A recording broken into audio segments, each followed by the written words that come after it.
Good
afternoon, everyone.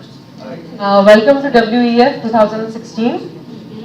Yeah, we are having the topic is basically timeless leadership, and we are having 4 speakers here. Ma'am is Jacqueline Johnson. After that, Tom Sir, Sushmita Shekhar, and Ma'am Janvi Sanjay Mehta. Yeah. Jagriti. Okay. Yeah. Sure. So let's start with that.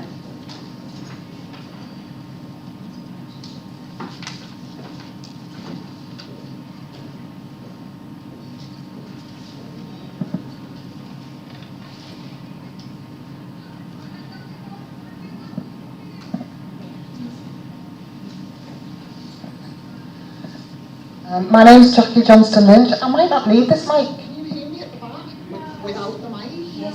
Yeah? If you could just raise your octave a little bit, you don't need the mic. Oh, okay. You have to use it. Sorry, you have to use it for the. Are all the sessions being recorded? Apparently so. They're all on live stream. They're being live streamed now. Yeah. Okay, so just say a little bit about me. I'm Jackie Johnston Lynch, and I manage an addiction treatment centre for military veterans. So I mainly, really only work with men. Okay. And I'm going to talk a little bit about vulnerable leadership, because I believe it is the kind of timeless way now to lead organisations. That's me as a child, and how I got to Tom Harrison House was that I discovered that both my grandfather and my father were both military men who also had addiction issues. They went into combat, and when they returned, they weren't really well men at all. They got into alcoholism, addiction, and also domestic violence, and that's kind of permeated my family as a result. So as a result of me kind of experiencing a lot of pain in my family in relation to addiction, I ended up working in addiction. The only person in my family who wasn't touched by addiction was my brother, and he was actually killed by an alcoholic drink driver. And so in the end, there was a place in me that thought, I now have to develop something that turns pain into purpose. And so I've been working with this whole philosophy of turning pain into purpose, and how showing up with your pain and your struggles can actually influence how your organisation and how your projects are run. And ultimately what happens is we all take our issues into the workplace. So everything that we've experienced in our families, most people are not conscious to this, but they take into their workplace, whether we like it or not. We take some baggage into our workplace. If we struggled, we might be very driven later on in life. If we came from poverty and lack, we might seek to make a lot of money. All kind of different ways, really. So the organisations that I've come to work in, people think this is how it looks. There's a leader at the top and everything goes down to the bottom. When actually the relationships that we have go backwards and forwards, upwards and downwards. And actually once we start to make connections in the workplace and we feel connected to people, we start to give people a message and we start to teach people various things. So if you can imagine you're standing in an elevator, even if you're not speaking to someone, just the way you hold yourself, if you're looking at the floor, you're also giving a message. So we're teaching in every moment. And actually workplaces don't even look like that. They look more like that. There's lots and lots of interpersonal relationships going on backwards and forwards. And it's very, very important to see your colleagues as people who are connectors. I think Harbeen was talking much more outside there about being connectors in the world, taking messages out, and I think what's important for me is engaging with my colleagues so that we can all be connectors and we can all be messengers and completely take the message, and particularly in my case, vulnerable leadership out into the workplace. What happens, I think, when we start to feel personally connected, we make a personal investment, and we do that often in our workplaces. Particularly, I think a lot of people who will be at the conference here, that you'll feel passionate about the work that you do. And if you feel passionate about the work that you do, you'll take that investment into the workplace.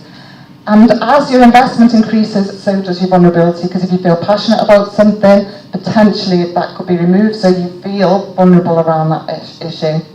As vulnerability increases, so do relational and organisational problems, and that's usually because we're not taught how to handle vulnerability as leaders in the workplace. Certainly all the men that I work with, they've been trained in the military, so they do not have a focus on being vulnerable. They have a focus on fight, defend, attack. And so my job is to kind of change their perspective and also change the perspective of colleagues who do that too. So I'm going to tell you a very quick story about a courageous conversation that I had once. I decided in my workplace that there were some things that I was doing in the workplace that I think my chief executive didn't like. So I decided to go to him and ask him, I don't think that you trust me very much. I think that you think I'm a liability. So I'd like to have this conversation with you because I feel like there's distance between us. Now I could have hidden that, I could have defended against that, or I could have projected and attacked against him. But instead I went to him and had this very courageous conversation with him. And what occurred was, he said, no, absolutely, you're fantastic, you're doing lots of good things in the workplace, everything's okay. And then he ended with one sentence that said, but Jackie, please note there's a difference between management and leadership. So I thought, oh, okay. So I left it at that, I came away, and about 5 days later, an email was sent to me by the director of HR. And as I began to read this email, I very quickly realised that the email wasn't for me, it was about me, and she'd sent it to me by mistake, but it was actually a series of conversations backwards and forwards with the chief exec. And the chief exec had written to the director of HR saying, Jackie is a liability, she does not fit in this workplace. So everything that I'd suspected in my intuition was actually what was happening for him, and I was courageous enough to go to him and speak about it, but he hid from me, he defended from me, and I realised I was working in a culture of fear and attack and blame. And so basically what I did was I realised that that organisation was working in that culture and working on the basis of hide because they were overwhelmed, they didn't want to get into a whole conflict with anybody. They were pretending because they were in mask, and they were defended with their armour. And I decided I didn't want to work in a place like that, so I took a whole new model of leadership and started this organisation that I currently work for.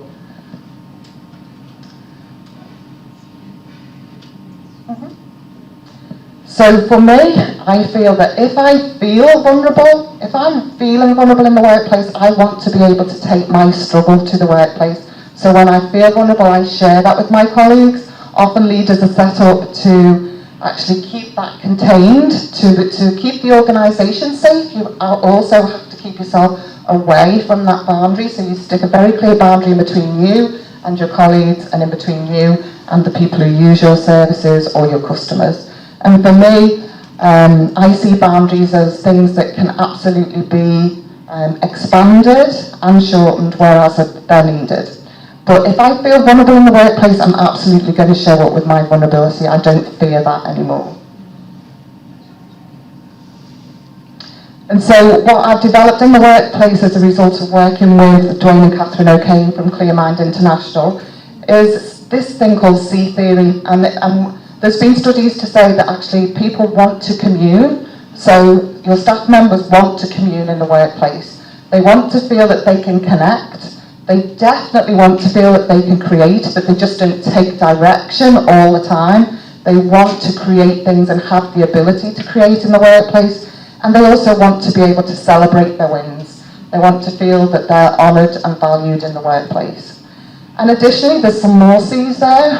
One is people want to confess what they're experiencing. My kind of way of working in the workplace now is that staff will come to me and say, I'm struggling, I need help with this, or I really don't know about this, can you help me some more? Rather than need to hide, pretend, defend like we talked about before, which was really apparent in my previous workplace.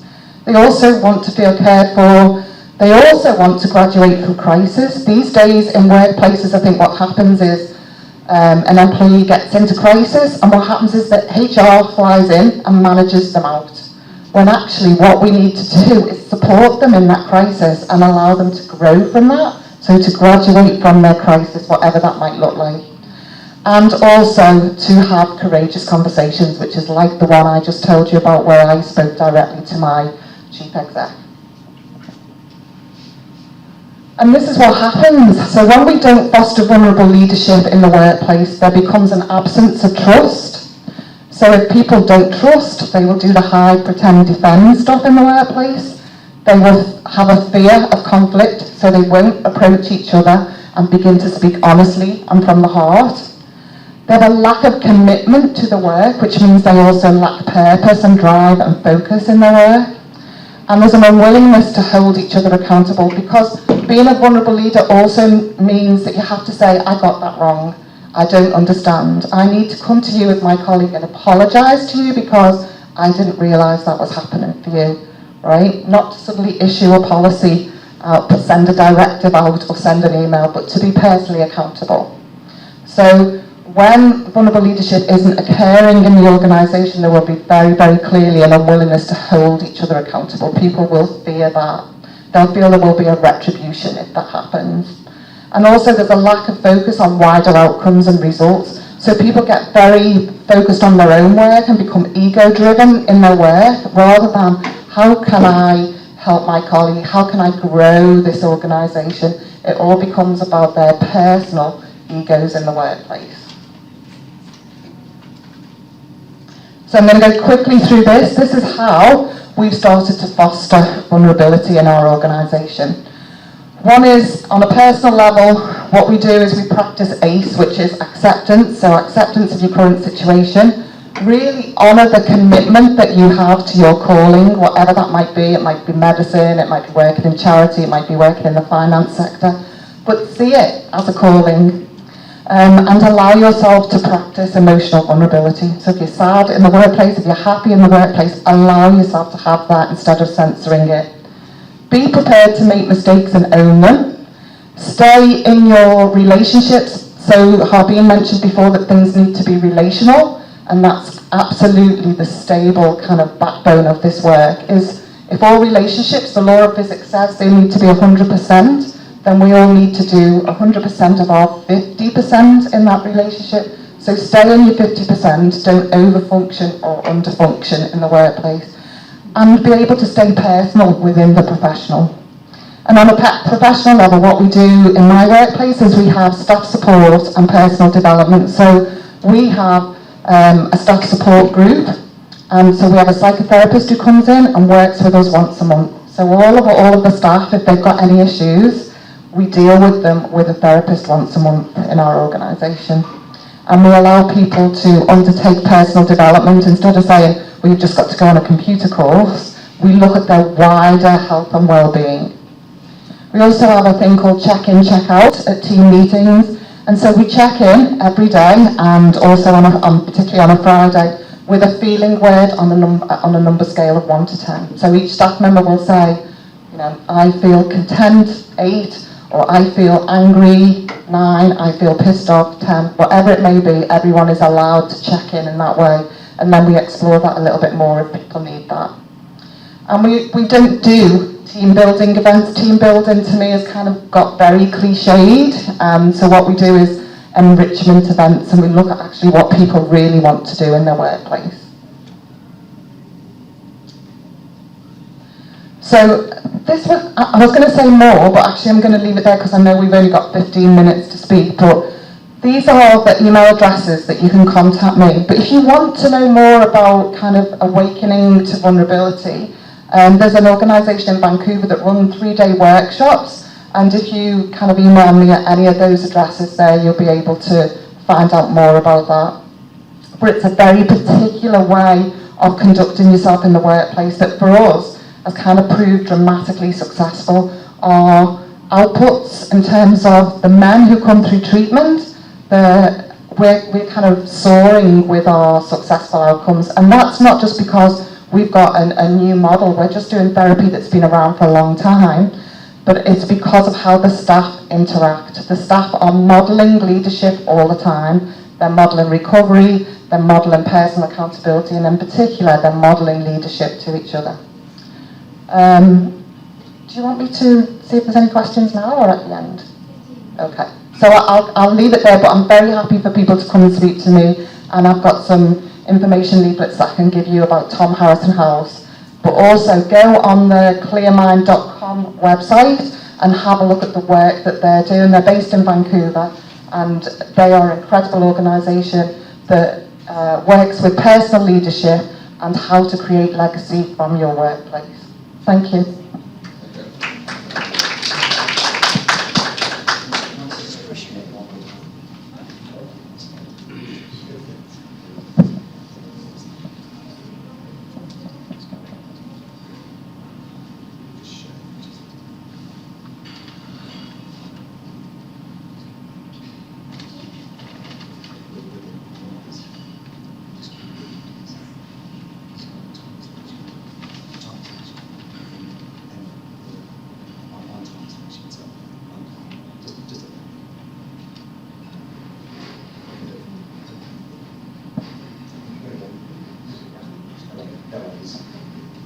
They say pictures give you 1,000 words. That way we can cut off a whole lot in 15 minutes. My background is Greek upbringing in Australia as a migrant. My parents came from a war, from abject poverty. They migrated. My mother's still 93 years old, never wants to go back to Greece. She does not feel that Greece is her home, Australia's her home, because it was the land of her opportunity. Still can't speak English, but loves Australia. So my background is I grew up in an environment where I grew up in 3 cults. Does anyone understand what a cult means? Cult can be positive, it can be negative, it's simply culture. When the culture gets a bit too strong, it turns into a cult, it becomes a negative. My 3 cults were simply this. I grew up in a very, very strong Greek family. And whilst that was very positive growing up in a Greek family where you have a very strong community, a very strong culture, everyone's your cousin, you know, when we have a family get together, it's like very much like the Indian culture. I have 3 half grandchildren that are Indian, so I have an interest in India. And so growing up in that sort of environment, as you turn into 17, 18 years old and being a very independent person, where the teachers would say keep away from Tom because he's a bad influence. And what the teacher would mean was we don't know what to do with him. We can't control him. So therefore, because we can't control him, he's a bad influence. My parents would say, Tom, what are you doing? Well, they hardly knew what I was doing because I was a bad influence. I ended up leaving my family and causing a lot of issues with my family, and I joined the church. And as I joined the church, I caused a lot of problems with my Greek community. In their minds, I lost my faith, I went away from the roots of my upbringing, I was the black sheep of the family, and all the connotations that come with that because I made an independent choice to self-govern. I didn't know that at the time, I was 17, I was just experimenting. Rather than doing drugs, I did religion. Rather than becoming an alcoholic, I did religion. And when I entered into this church, I loved it because it showed this incredible vibrancy where people's lives were being changed and incredible stories of drug addicts almost instantly coming off drugs, alcohol instantly coming off alcohol, and I couldn't explain that. It wasn't very logical. But as the years went by, I ended up going into the ministry. I married, children, and I ended up traveling around the world. I spoke 2,000 messages, some 100 different churches around the world. By the time I was 38, I came to grips with the fact that I joined another cult.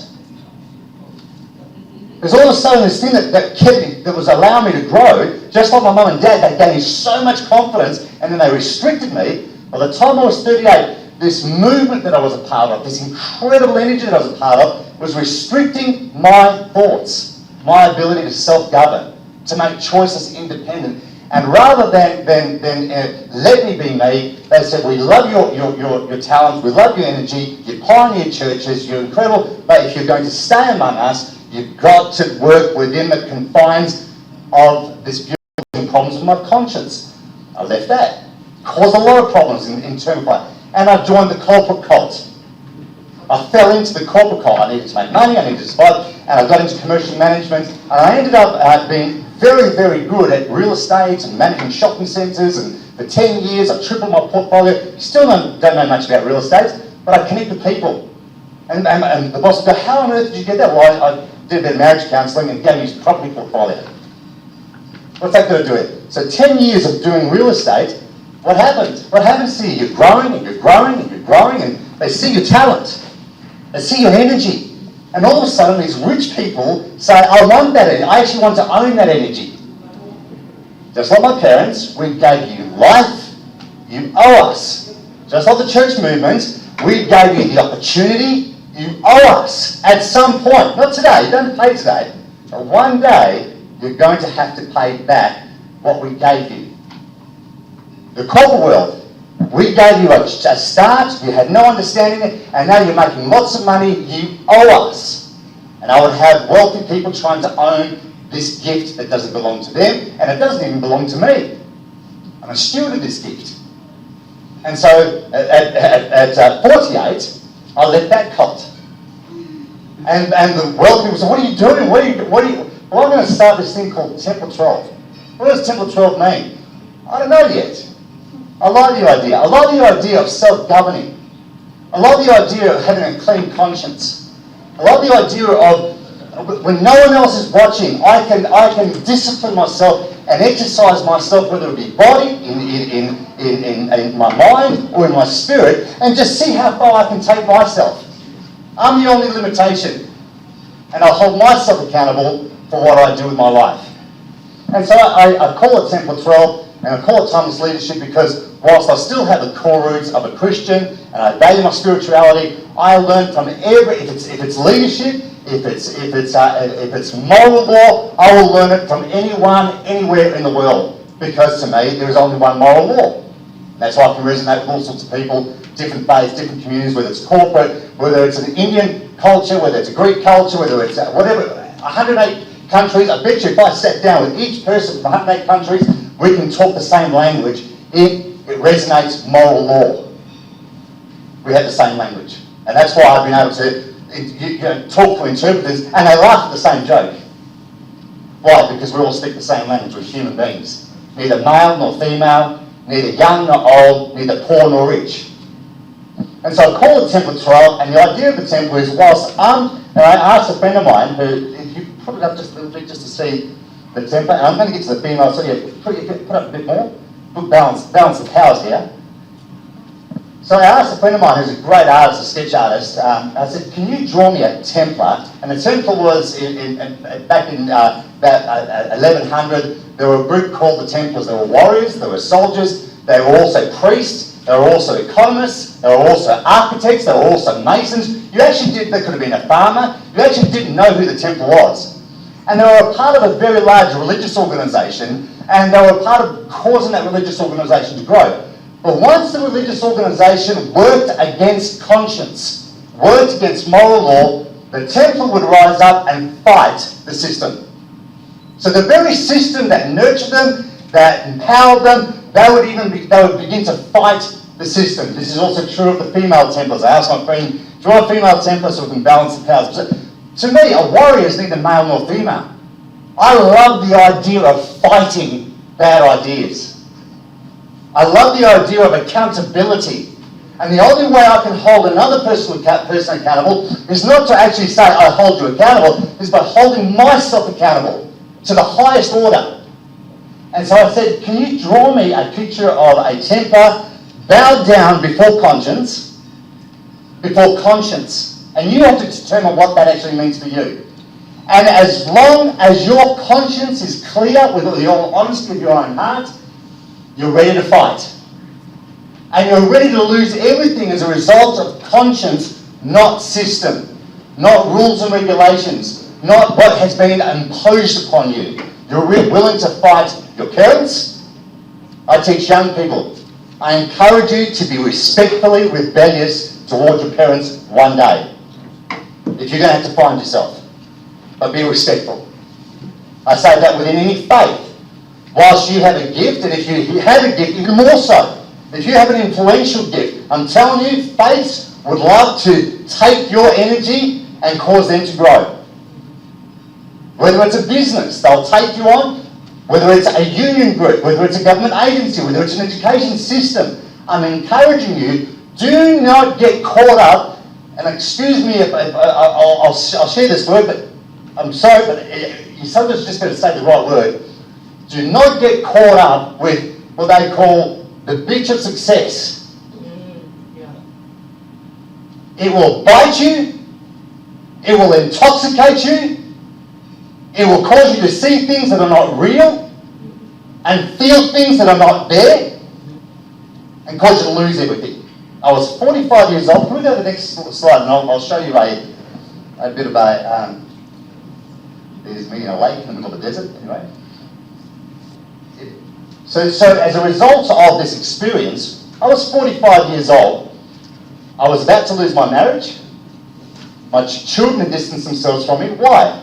I said, Dad, you're a perfectionist.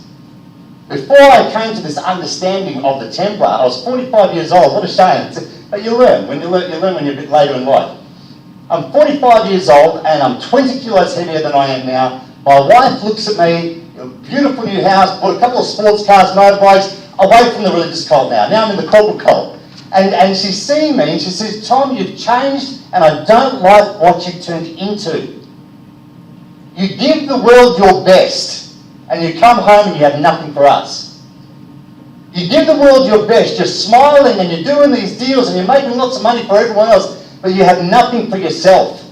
And you know what, Tom? I can't give you what you're looking for. The scariest thing in the world. This is what, coming back to women, the three most powerful, or the four most powerful women in my life is my 93-year-old mother, who says that my whole life has been like a rose. All the way to the top it's been thorns. I was a domestic slave for 73 years until my dad died 20 years ago. And God has given me the best years of my life in the last few years. Her body is wasted. She can barely walk. And I visit her every weekend. I stay with her for a few hours. And she says, these are the best years of my life. And what is that? She's a leader. She's a woman of influence. She's a woman of integrity. She holds no position. She was a cleaner. But you know what she put inside Tom? And little did she know, she said, your character and your name is worth everything. So my mum scares me. Not because of what she can do to me, but because she lives what she says. My wife, scariest woman on earth. She's about this short, skinny as, incredibly intelligent. When she looks at me, I can't lie to her. She scares the hell out of me. And why is that? Does she control me? People say, you know, so my wife asked me 2 days ago, where are you going now? 2 days ago. She has no idea what I do with my life. So don't think that, you know, when I say my wife scares me, I'm not talking about being a controlling woman or being somebody that wants to know what I'm doing, where I'm going. She has no idea what I do with my life. But what she does give me, I trust her, she trusts me implicitly, and she's a woman of character. 30 years we've been together, and here it is 7 years ago, she goes to me in our brand new house, Tom, I am going to have to leave. Not because I don't love you, but because I can't stand the toxic environment that you bring into the house. And the result of her character, not her bickering, not her trying to belittle me, She's saying, listen, I don't know what's going on in your life. You're working through some issues. It's been going on for years. And I've lost my place in terms of the religious faith and all that sort of stuff, working through that dark space. And she looks at me and she was spot on. As a result of her saying those powerful words, I knew she meant it. She was going to leave, and she should have left. I should have left. Mind you, I should have left, not her. So I said to her, listen, next week I'm going to go into the desert. I'm going to go and try and work it out. I can't fix myself. Really long story short, I go to the desert for a few days. This is how willful Tom is before he bowed down to conscience. I would drive 1,700 kilometres into the desert, and I said to myself, this is how willful you can be when you know, and women are the same, and men are the same. And I said, you know what, I'm going to chase the sun home. That's how willful I was. I'm going to chase the sun home. I'm going to beat nature. And I was driving 1,700 kilometres back to Perth from the middle of the Australian desert. The sun beat me by a long shot, but anyway, that's typical of human nature. We think we can beat life. We think that if we're positive enough, we can just beat everything. I came back as a result of a few months. I started losing a lot of weight, and trying to fix myself could never do it. Trying to fit into a system could never do it. Trying to join another group could never do it. What did it for me was, like I said, my wife was an instigator of me saying, I will not tolerate that. That's called leadership as far as I'm concerned. She influenced me. She agitated me to go and find myself. As a result of her just watching, we stayed together. New Year's Day 2010, I had this unusual experience, and let us be as spiritual as we can. I'm at a local beach. I'd already lost 20 kilos, so I got my system in order, my outward system, if you want to call it, my physical discipline in order. That led to something. It led me to be open to a change of heart, because I was so serious about making a difference in my own heart. If I can make a difference in your life, I cannot make a difference in your life, no matter how good my intentions are. The only way I can help somebody else or influence somebody else, I've got to make a difference to me first. So as a result of being serious about change, I put myself under a personal pressure. I started walking 2 hours a day. Lost the weight, like that. Forget it, but I just lost it like that. No diet, nothing. But that didn't change me. That was a part of the process. At the beach one day, I'm sitting there right at the front of the beach, and I started thinking, what do I do here? I'm depressed, I'm suicidal, I'm lost. Everyone else in the world thinks I'm doing well because I lost weight. My wife, because she is a very intuitive person, because leadership's about intuition. It's not neither male nor female. Don't get caught up in that. I'm telling you, it's not. Leadership is about intuition, about feeling, about sensing. And she's the only one that is not complimenting me because I lost weight. She's still watching. True leaders will watch. And they'll watch till the end, till the change happens. While everyone else is complimenting me, because a lot of times they're complimenting me is very self-serving. Oh mate, that's great, we're just doing more deals, we're making more money, it's great that you're changing outwardly. At the beach that day, and I'll close off with this because I can go on, but this is the crux of what I believe leadership is. At the beach that day, I was so lost that if something didn't change that day, I actually don't know what I would have done to myself. I was in a very dark place for years. I was suicidal. I came to a place where something has to change. And this impression came on me. I can give you the long version one day, but this is the short version. I had these words come to my mind: before you were born, I knew you. Before you came into the world and you made your mum smile and you reacted to that smile, I must be a good child because my mother's smiling at me. Or if my mother, stop that, I must be a bad child because my mother smacked me. Or my father. When I go into school and the teacher would say, you know, stop that, I must be a bad child because somehow that teacher is angry at me. I must be a good child because I've got a good report. I never really got good reports ever, so I was never a good child. I must be a bad child, so you go backwards and forwards where you're defining yourself as a good person or a bad person. This day at the beach, I had this thought come to me: before you were born, I actually knew you. You are complete. You are whole. You have nothing to prove to anyone. You are a complete human being. And this revelation, this insight, this experience, it was neither, now it's no longer good or bad, it's am I a healthy person or an unhealthy person? Well, I was an unhealthy person that day. And I had this revelation that I could be open to this and I am complete, I am healthy as of today. Why? Because I'm Tom Silivitis. I'm unique. Why? Not because of anything I've ever achieved. Not because I raised a family or married or whatever. Just because I'm Tom Silivitis. Same as you. You are unique. If you ever come to recognise who you really are, you're neither good nor bad. You're either healthy or unhealthy. The moment you get healthy, you produce. The moment you're unhealthy, you don't produce. And so the difference between the difference between, to me, systems and the way the world projects things is, this is the new entity that we have now, it's called Pharos, which is simply be a refuge to people, build them up, and release them. As opposed to systems that say, let's recruit, let's build them up, and let's use their now new nature to recruit more. I have no interest in anyone following me.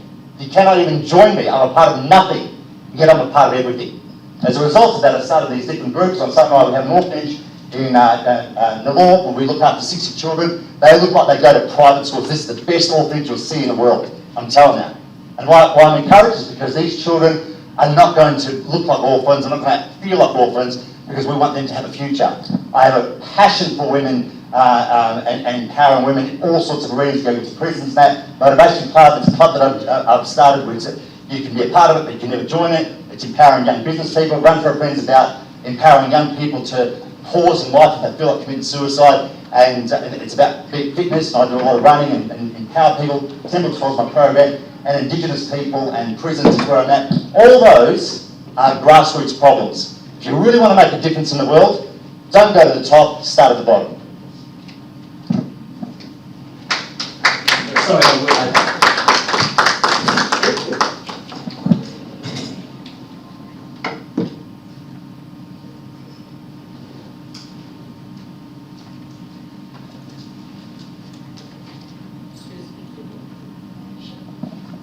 Good afternoon, ladies and gentlemen.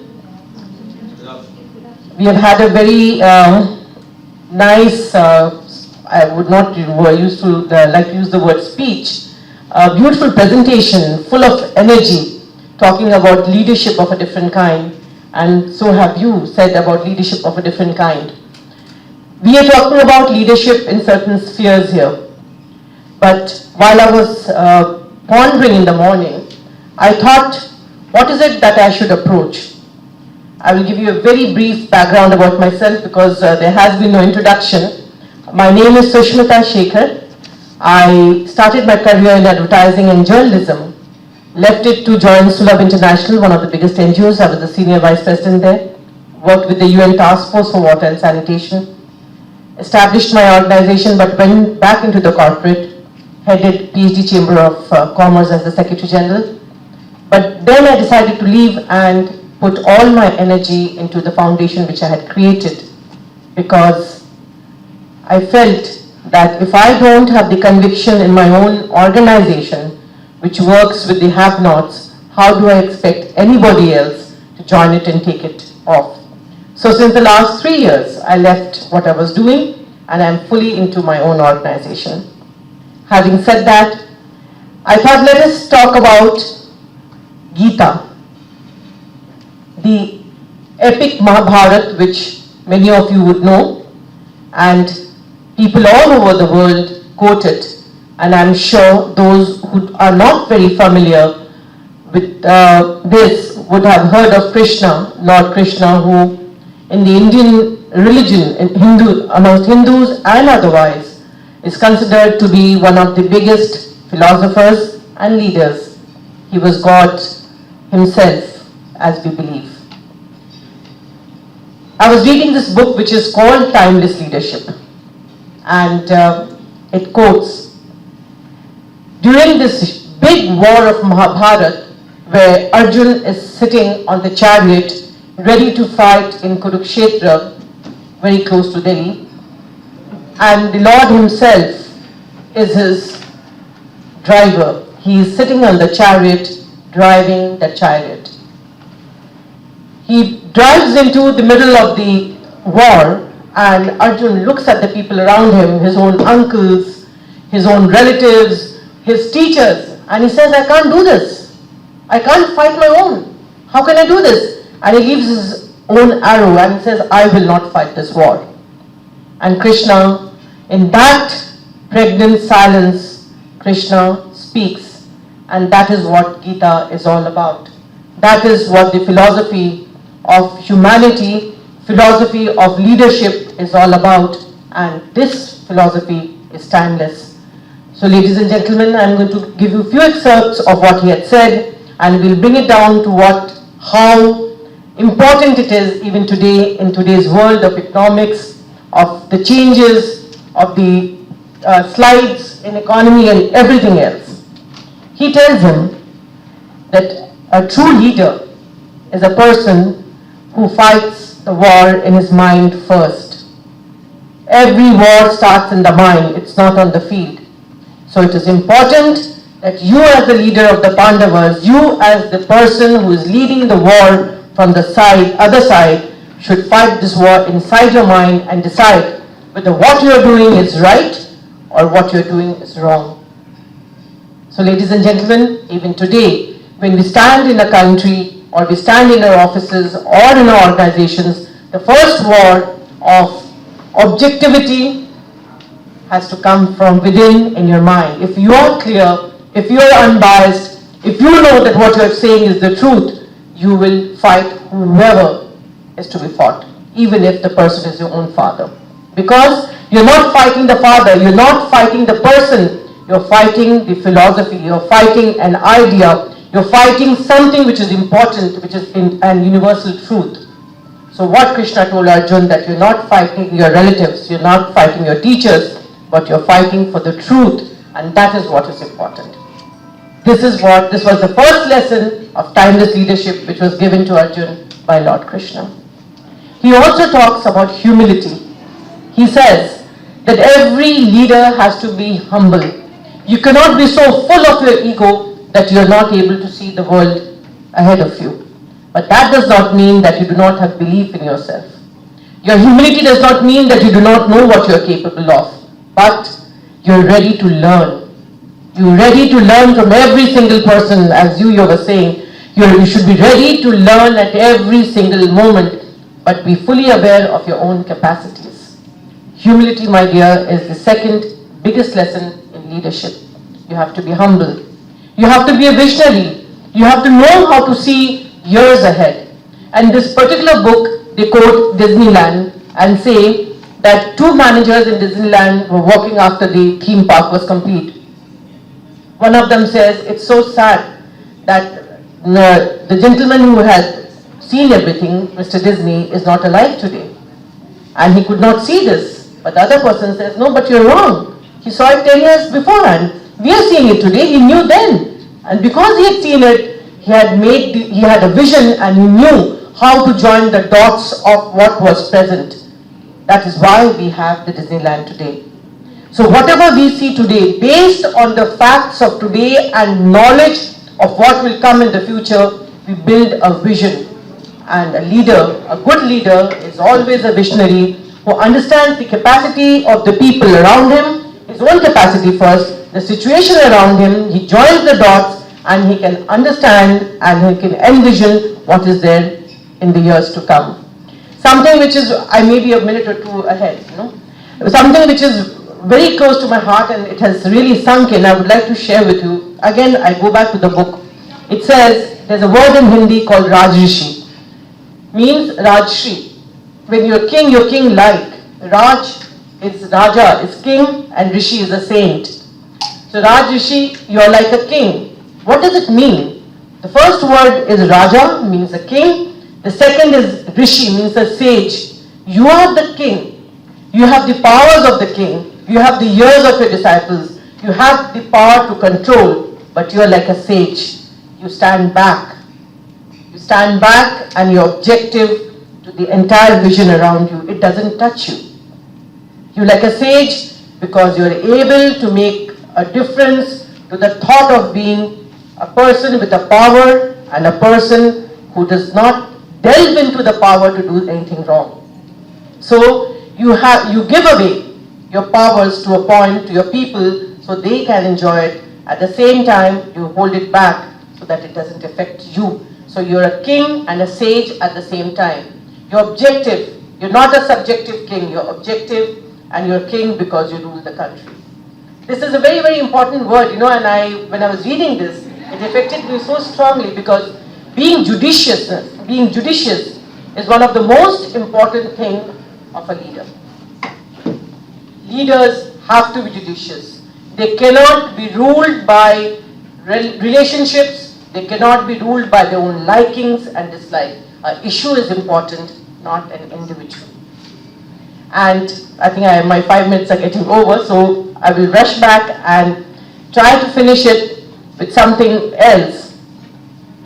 Apart from humility, apart from being a visionary and being a person who can talk, there are different kinds of leaderships. There's also something which is called toxic leadership. You will see in today's world, people stand up and speak very harshly, dissuade the minds of people, and say things which harms the world at large. That is no leadership. That is toxic leadership, because you are harming the cosmos, the rules of nature which cannot be averted, which cannot be changed. A true leader will stand, and there are 3 rules which he will always apply while talking to people. First, he will talk with the conviction of his thoughts. He has to be truthful in what he says. He cannot pose to be somebody who he is not, because the role of a leader does not start at 8 o'clock in the morning and finish at 10 o'clock at night. It is a way of life. A leader believes it, he leads it, he breathes it, and he has to be truthful when he speaks it. Second thing, his words have to be good. The language he uses to convey has to be simple and good. It should have a positive effect in every human being who he speaks to. And the third, whatever he does, whatever he says, whatever he articulates has to be for the good of the people he is talking to. That's the most important thing. So with that, thank you very much. It is such a huge subject, timeless leadership. It crosses all boundaries of time, crosses all boundaries of nation. It just talks about one thing, leadership, wherever it may be. Thank you very much.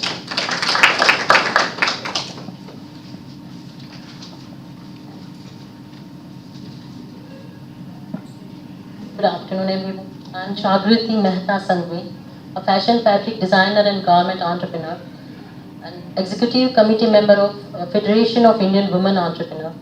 I'm sorry, I have prepared my speech in Hindi because I love Narendra Bhai Modi as a PM, and he go around the world and he present himself in Hindi language. So I'm really sorry. As ma'am said, my favorite subject is leadership. भगवान श्री कृष्ण सबसे पहले timeless leader थे, जो 5000 साल बाद भी और आज आने वाले कई सालों तक हम उनकी लीडरशिप के सारे रूल्स फॉलो करेंगे जो उन्होंने भगवत गीता के द्वारा दिए हैं। ऐसे लीडर जिनके द्वारा बोले गए शब्द, फिलॉसफी आज भी सही है, जिनके समय का कोई बंधन नहीं होता, उनकी बातें या उनके द्वारा बताया गया मार्गदर्शन आज की तरीके में भी उतना ही महत्वपूर्ण है।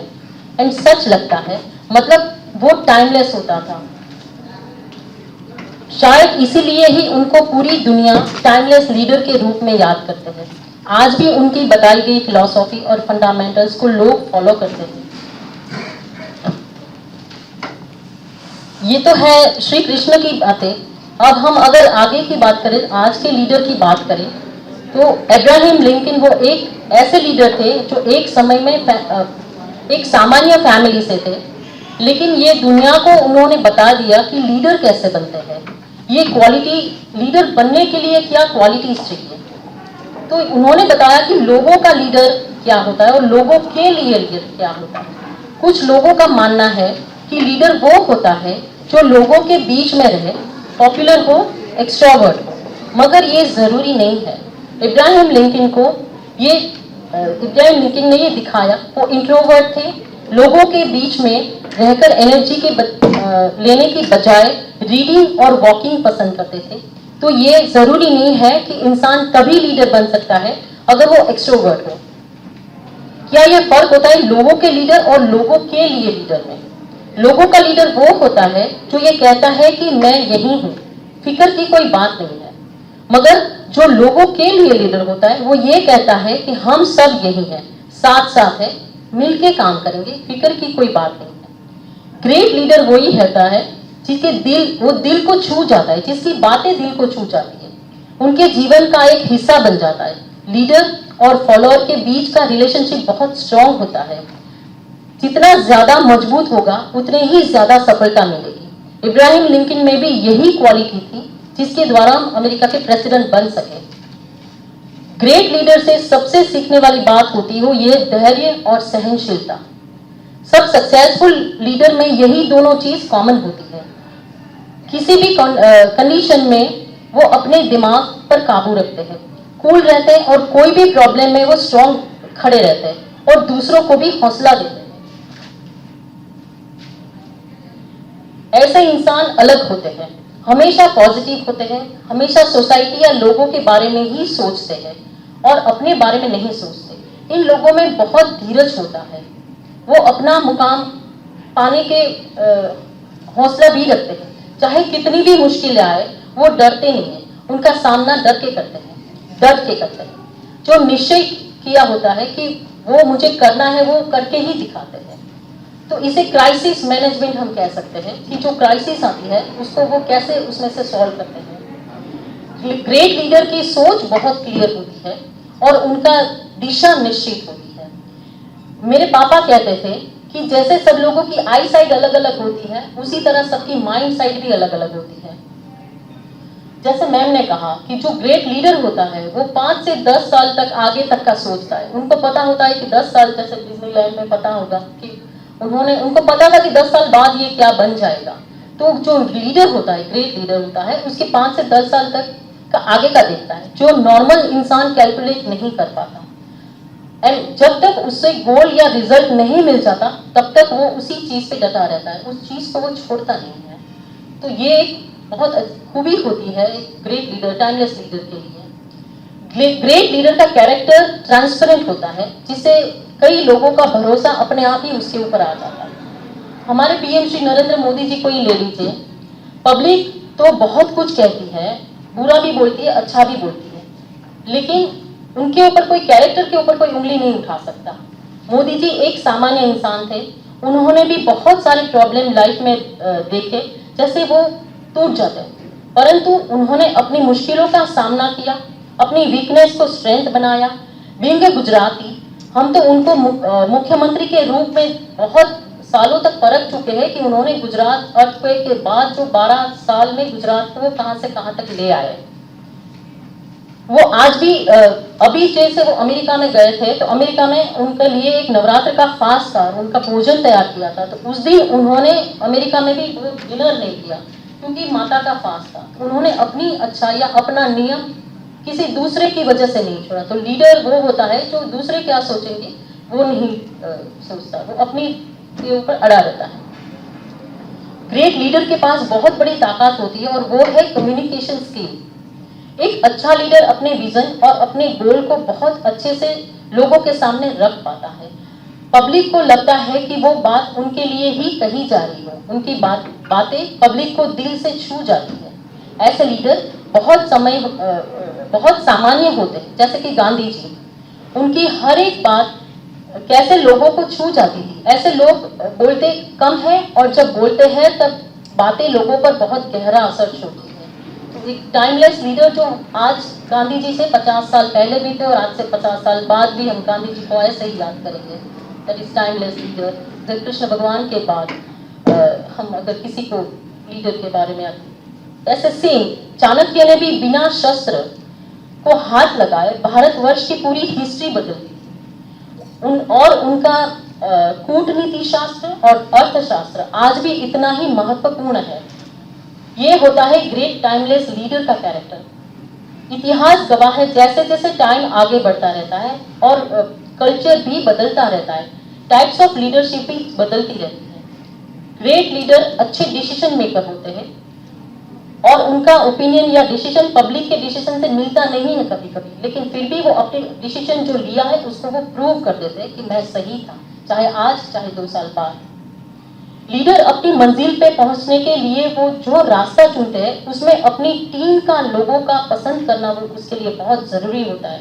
जैसे मैम से महाभारत में भी बहुत सी ऐसी बातें हैं जो भगवान कृष्ण ने पूरी महाभारत के युद्ध में भागवत गीता में अलग अलग लोगों का चयन किया था, अलग अलग फील्ड में, अलग अलग, जैसे अश्वत्थामा हराया तो वो उन्होंने युधिष्ठिर का चयन किया था कि ये सही बोलेंगे, उसका मतलब कौरवों ने गलत ले लिया था कि इसका क्या, तो लोगों टीम का चयन बहुत जरूरी है। Sorry we are short. Okay, thank you very much. I am Jagriti, thank you.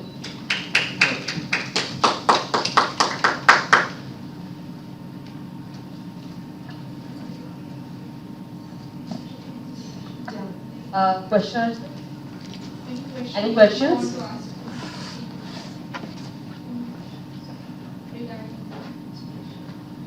No, you can only have questions when you don't agree.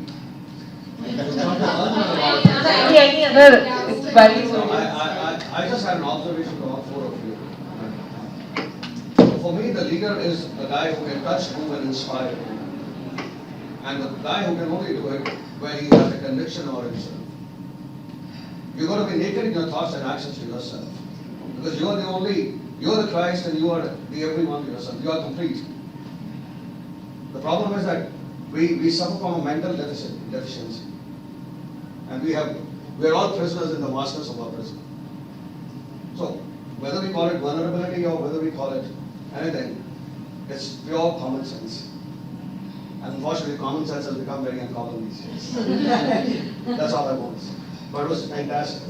Thank you very much all for it. Can I say something about that? Because I think that common sense has been lost because HR departments have come in and started to govern things in organisations through fear-based thinking. Whereas HR are a fantastic resource and a fantastic tool, and it can be used creatively and supportively.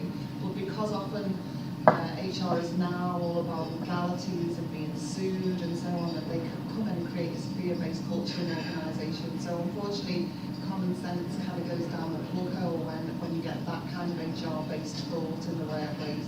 But if we can work on the basis of being open and vulnerable and honest and with conscience, then things will change in the workplace and we won't need that fear-based department to come in anymore. It's like HR, what you said is absolutely right. They are as straight as a circle. What's that? Straight as a circle. They are as straight as a circle. See, the question is that they need to empower people. Yeah, absolutely. We are here to direct people. The control and command is the greatest insult to a human being. We're all born free. You and I may have a difference of opinion, but why have a difference?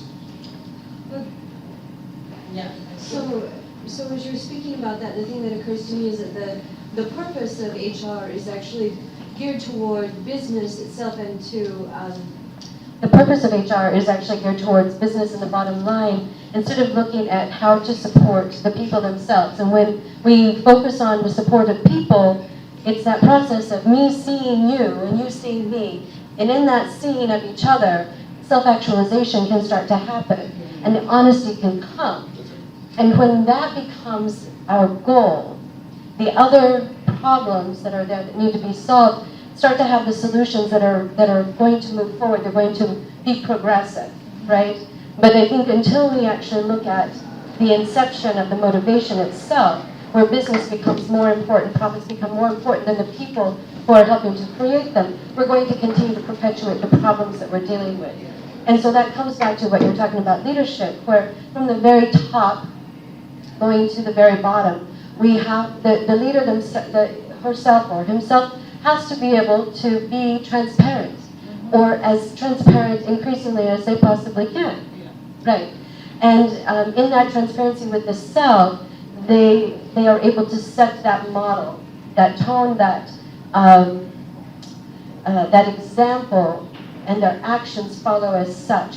And so people who, and I experience this myself in my clients that I work with and in the organizations I work with, that when I start down that path, people who don't want to be that honest, they deviate from me. We're selective. And people who are wanting to learn how to be that honest with themselves come closer. And we're able to do great work. And so I think that that is a longer term solution to what we're talking about. Of course it's the work on the self, but it's also recognizing what is the overall goal in a business. And I think that's part of the problem that I see in the US that is starting to take on a different tone, and that is looking at human capital, and I say it that way, tongue in cheek, looking at that as being the most important capital that we have to work with, and not in a way of trying to manage to get a result, but in a way of actually creating this that's real between us. Relationship. Can I just say- Relationship, yeah. Can I just say one more thing about that? After I had that conversation with my chief exec and then that After I had that conversation with my chief exec and the email kind of strand that I read, I then picked up the phone about 20 minutes later and phoned that HR director and said, could I have an open conversation with you? Not something that's going to be documented later on for a tribunal, but something that's actually going to be where I have a relationship with you. And I said, I might swear, and I might cry, and I might get very upset, but I need to say what I need to say. And she allowed me to do that. And what happened was that as I became vulnerable and I began to cry with her about how it had plugged into all my old family stuff of being dangerous and a liability in my family, that she then began to open up and she began to cry also. And she said, what I realised is all the directors of this board that I work with are male. And what I've done is I've got stuck in some kind of dynamic with them. And she said I've got stuck in there and become stale in there, and I started to take on their values and I've gone after you with their values, and I really apologise for that, and it's something I promise I will never do again. So through us having the relationship, we both cried together. Ultimately I made a choice to leave that organisation, but still it felt right and it felt full of integrity for me, and I hope it opened something in her heart that she was able to take back into her workplace. I would also say on that, the fact that you did that, whether she was able to come to that awareness or not, you were going to be good walking forward in a way that was better than where you ever would have if you had not done that. Yes. So, yes. The door was opened actually. The door You opened the door. Stopping, yes. You create a window. You created a window. You create a. I'll just give you an example. I'll just take about 30 seconds. I've done sessions in Harvard. I go to Harvard to share thoughts there. We have the CEOs, and we all come with baggages. I think we only come with baggages. Whether it is academic baggage or whether it is experience baggage, I guess. I go a step further, ma'am. We are in love with our own voice. We suffer from verbal diarrhea.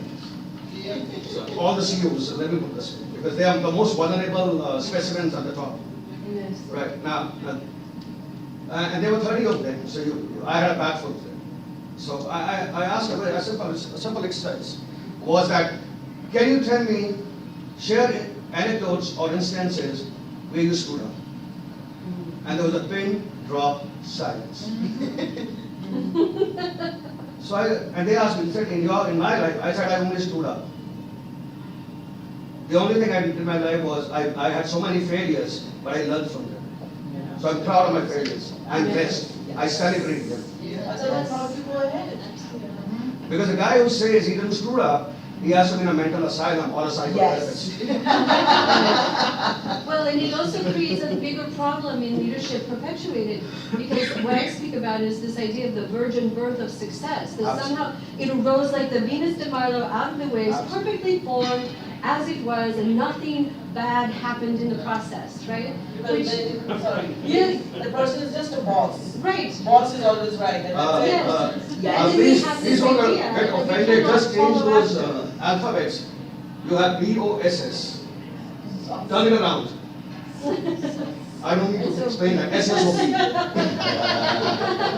So don't go into the details. Like I understand. No, but it is correct what you're saying.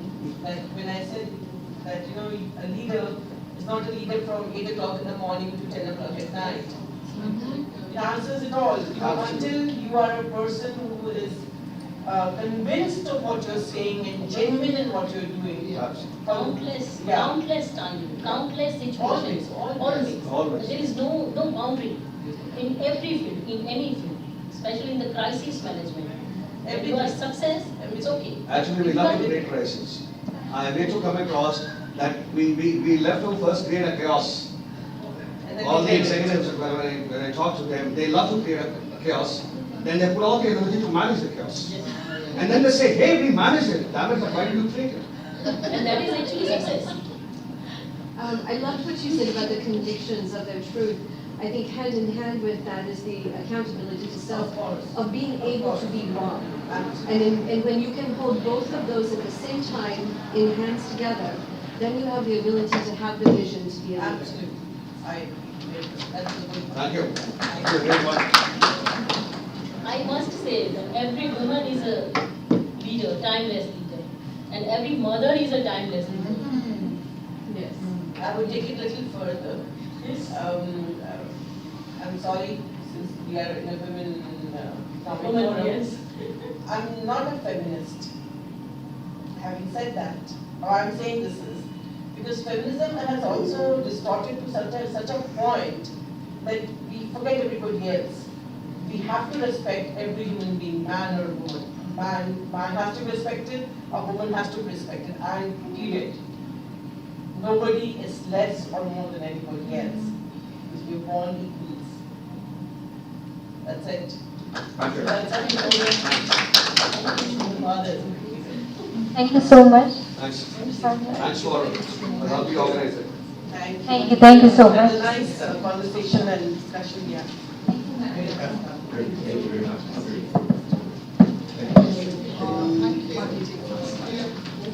So I'll be able to watch yours if I get someone to translate. I literally in their office once. Yes, sir. Thank you. Where did I see you? We had a meeting with No, I'm not sure. How have you been? I've been absolutely. I work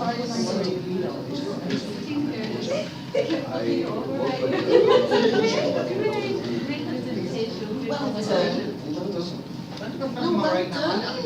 Congratulations. Have you heard? Those pictures that are now on Facebook now. And this is my last. Are you recording, party? I don't know. You sound good. I'll look at that before. I love to learn from you. Come on. We can both learn from each other. Gentlemen, I'm such an idiot that I can't learn. We can both learn from each other. Right, that was great. Frame it to you. Sure, sure. Thank you. Hi. I'm Carmel Clark. Hi, Kamal. This is Yes. Kamal Arwal. Are you still going to be? I would love to have that. Thank you. Good to see you again. Thank you. I would love to Appreciate it very much. I really enjoyed it, yes. I said it for a purpose. I know, and I thought I wanted to continue that conversation. Are you related to Where you from? No. Okay. Not from far, it's from you. Oh, great. Maybe. Coincidence. But you spoke from the center. Yes. What you said was most of the So what does your foundation do? My foundation is working on water and sanitation. very much.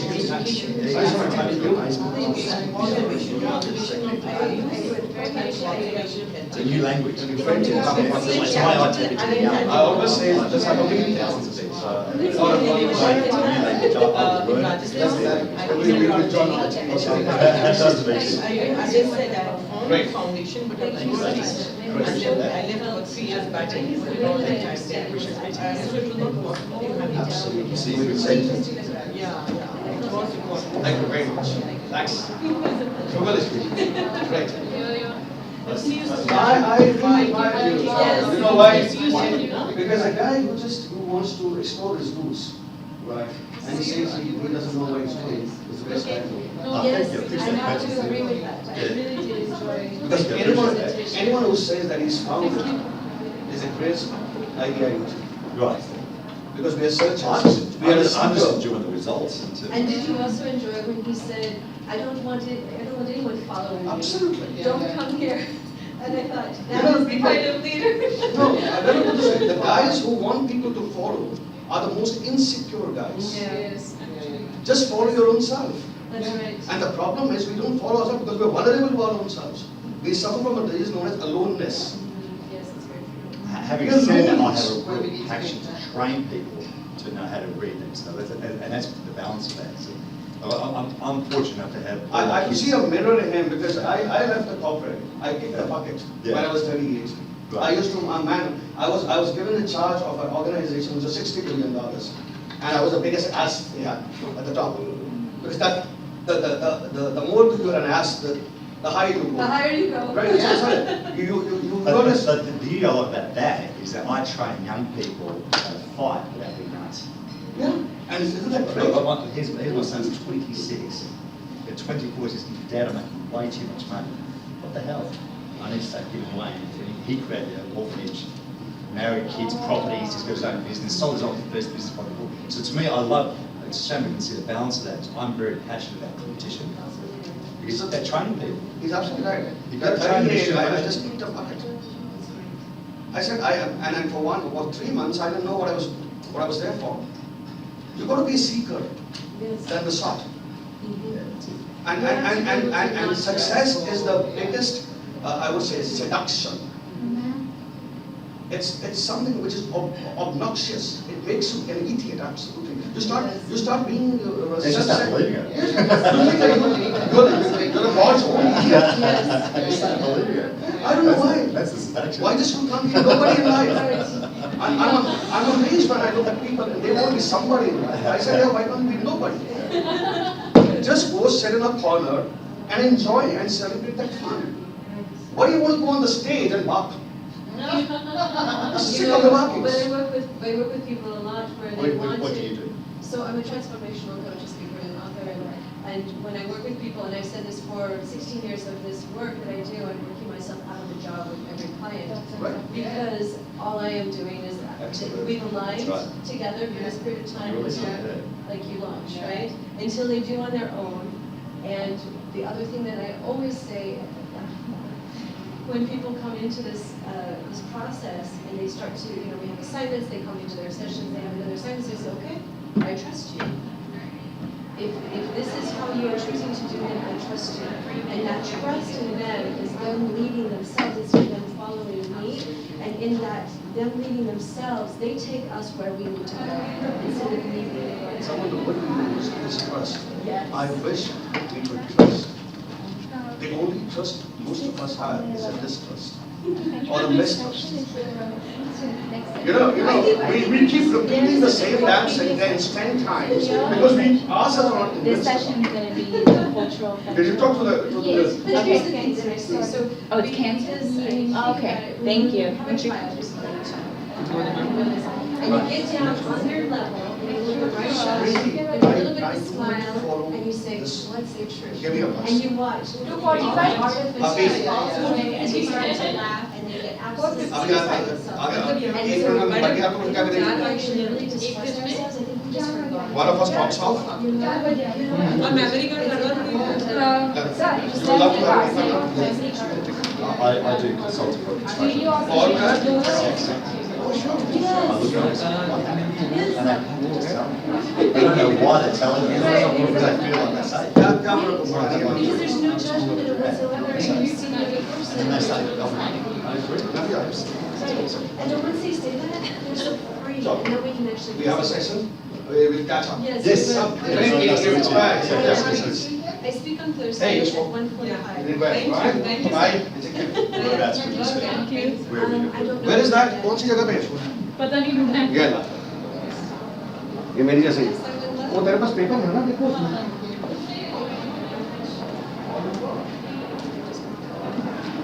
I'd share the love. Yours was the session I wanted to come to, I like you here. and I'm so glad that I did. Thank you. Thank you, ma'am. It's the subject. Thank you so much, Thank you. ladies. Thank you so much. We appreciate you. Yeah.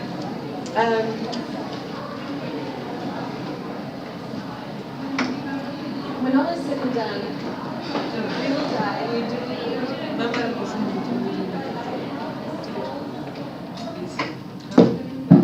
You go, sure.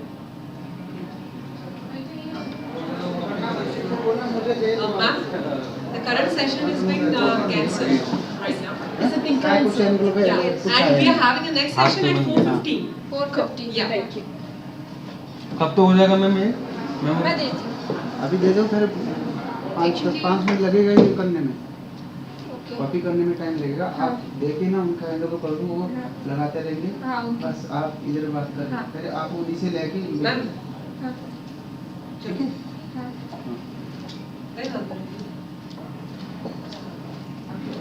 आया. 4:30 बजे का है. 15 minute में चालू हो जाएगा.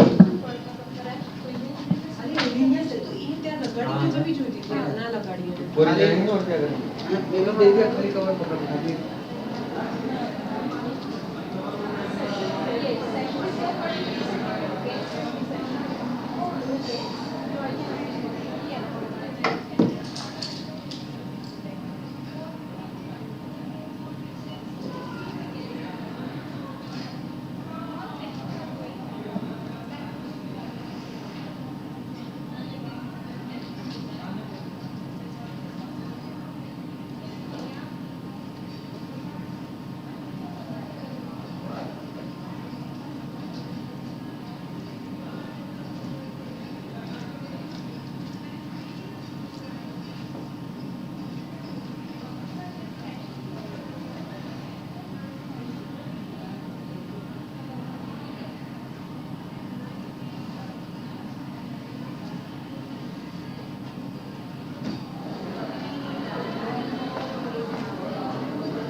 साढ़े चार बजे हुआ 4:30 से ये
लाइव स्ट्रीमिंग कंटिन्यूस चलता रहेगा क्या? कैसी?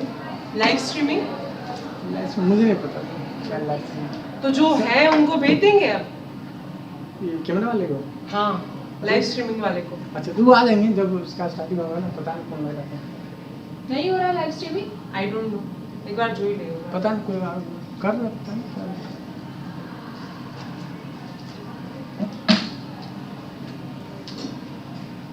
माइक दोनों चल रहा है? What? माइक दोनों चल रहा है? हाँ, माइक दोनों हाँ, चल रहा है। बस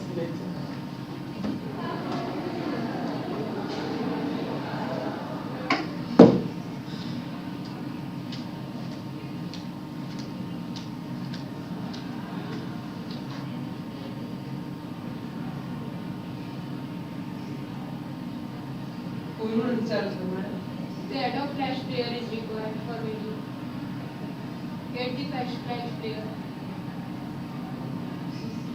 अलाउड नहीं करे। कैसे अलाउड होगा? नहीं अलाउड करके तो नहीं देखा आपने। रवा दो कहीं चार्जेस ऐसे तो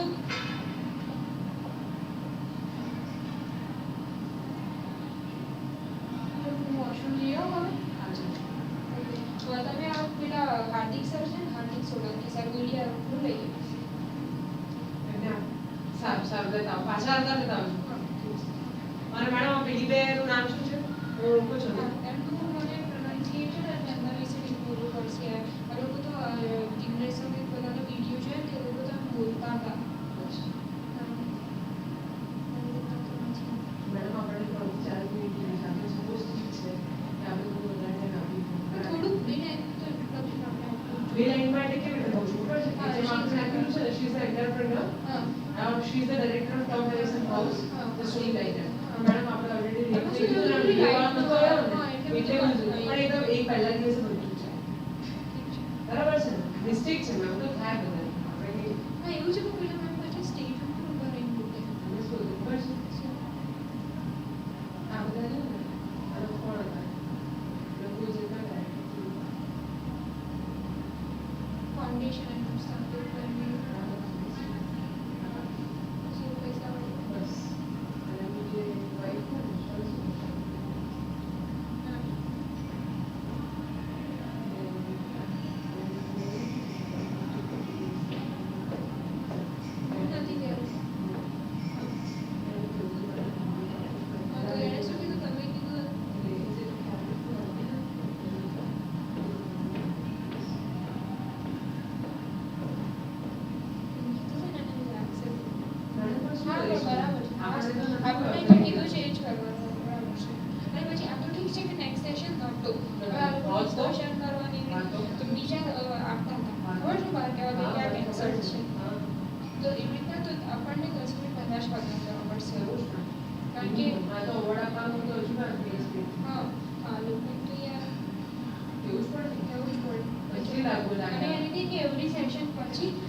ઇન્સ્ટોલ ના કરું તો ખબર પડે કેવું દેખાય છે. પછી જુઓ બોડીના ઘણા બધા આવી ગયા પાછા. તમને એક વસ્તુ જોઈ ખબર છે? બીજા બધા સેશન ચાલતા હતા ને એના કરતા આપણા સેશનમાં ફૂલ ભરેલું હતું. કેમ? હમણાં હું જતી હતી ને રસ્તામાં ત્યારે જોતી હતી શું નાખી દઉં છું.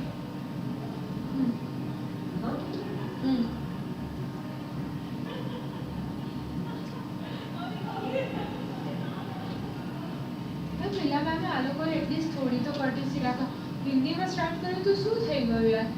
મેડમ આ લોકો બીજા સેશનમાં જવું હોય ને તો એ લોકો એક તો ઓડિયન્સ તો એવું જ હોય ને. એમ નહીં યાર, થોડું કામ બેસી કામ. મેડમ એમને 5 મિનિટ કીધું હતું ને પાછળથી એડથી કંઈ ચાલુ પડી ગયા હતા. હવે એ લોકોને તો ખબર પડે નહીં વોટ્સએપ. હા આપણને આપણે આ નિકિતા મેમને પૂછી જોઈએ કે આપણે તો પાછળથી કોઈ એડ કરવાનું કે આ તો આપણે એવું કહે છે કે અપડેટ તો તમારે અપડેટ કરી દેવાની એવું ના એમ નહીં પછી આ તો ઠીક છે હા તો એ બ્રોશર જોડે લઈને આવી મેડમ એ બ્રોશર જોડે લઈને આવી છે એનું નામ હતું અપડેટેડ બ્રોશર તમે જોયું હતું હા એટલે છક થઈ ગઈ કે એકની અંદર બે ક્યાંથી આવી ગયા આ સુષ્મિતા શેખરની જોડે બીજા ક્યાંથી આવી ગયા એમ તો હવે આપણે આવી રીતના કોઈ એક્સ્ટ્રા પાછળથી એડ થાય તો એનું બ્રોશરમાં અપડેટેડ બ્રોશર લઈ આવી નામ જોઈને જ એડ કરીશું અદરવાઇઝ બધા કહેશે કે મેં બી કરાયું તો અહીંયા આપણે બતાવે ને બ્રોશરમાં નામ હા તો જ ઠીક છે કઈ નહીં થતું યાર રવા તો એની પાછળ ના પડો પેલી બીજીને લેવા જવાનું છે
Are you alone?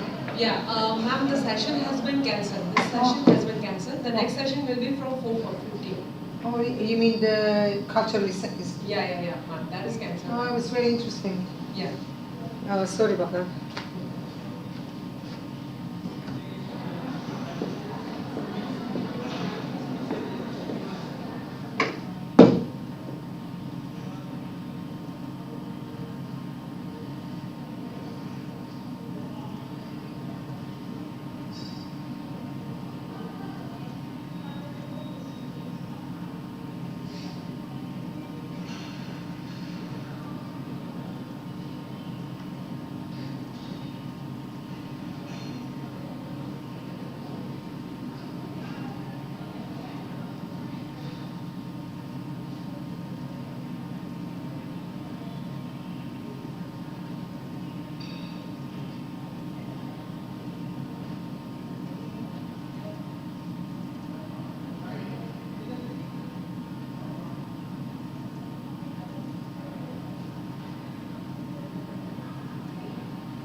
Is 10 to 15. Why required as a poor, as they are related to poverty,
assembly will start from 4:15. 4:50. Yes.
આપણે જે બી કરીએ, જે બી બોલીએ ને, જે બી બધું કરીએ એ બધું લાઈવ દેખાય છે.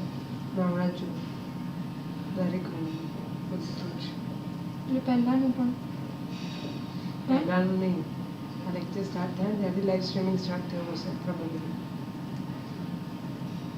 તો હમણાં સંભળાતું હશે ને અહીંયા બોલીએ છીએ તો આપણે દેખાતા તો નહીં.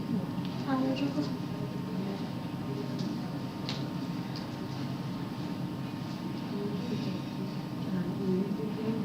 કે જ્યાંથી ખાલી ડાયરેક્ટ કેપ્ચર કરે એવું કોઈ જરૂર નથી. આપણા ગૂગલ પર મૂકીએ ને તો ખાલી એ લોકો જ ચાર્જ કરે.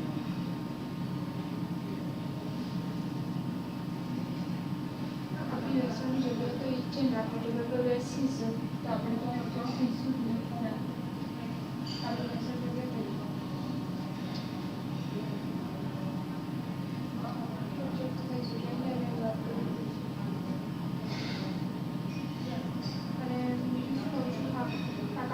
હાર્દિક સર એવું કીધું કે 2 કાર્ડ છે, બીજું કાર્ડ નાખેલું છે. બીજું કાર્ડ એમને આપ્યું હતું, એક ભાઈ આવ્યા ને તો એ કદાચ એમણે આપ્યું હતું પેલા. પણ મેં સરે કીધું 2 કાર્ડ છે, ઉતાવળમાં ડેટા ફીડઅપ કરવાની જરૂર નથી. એક આપવાનો, એક લઈ જવાનો, એક આપવાનો, એક લઈ જવાનો. હા એવું જ હોય, એવું જ રાખવાનું છે.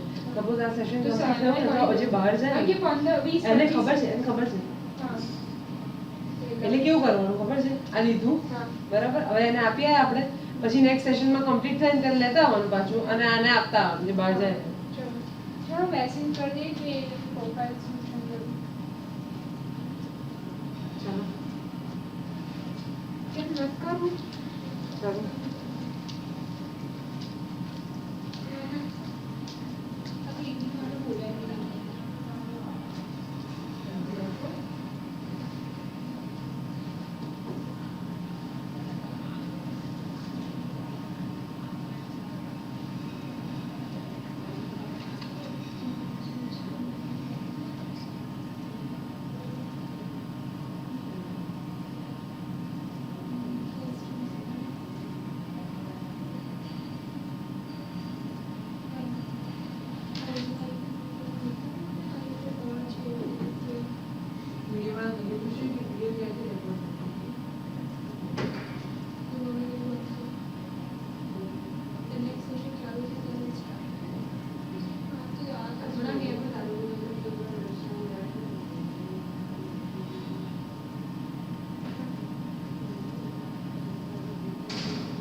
Excuse me, ma'am. Can you?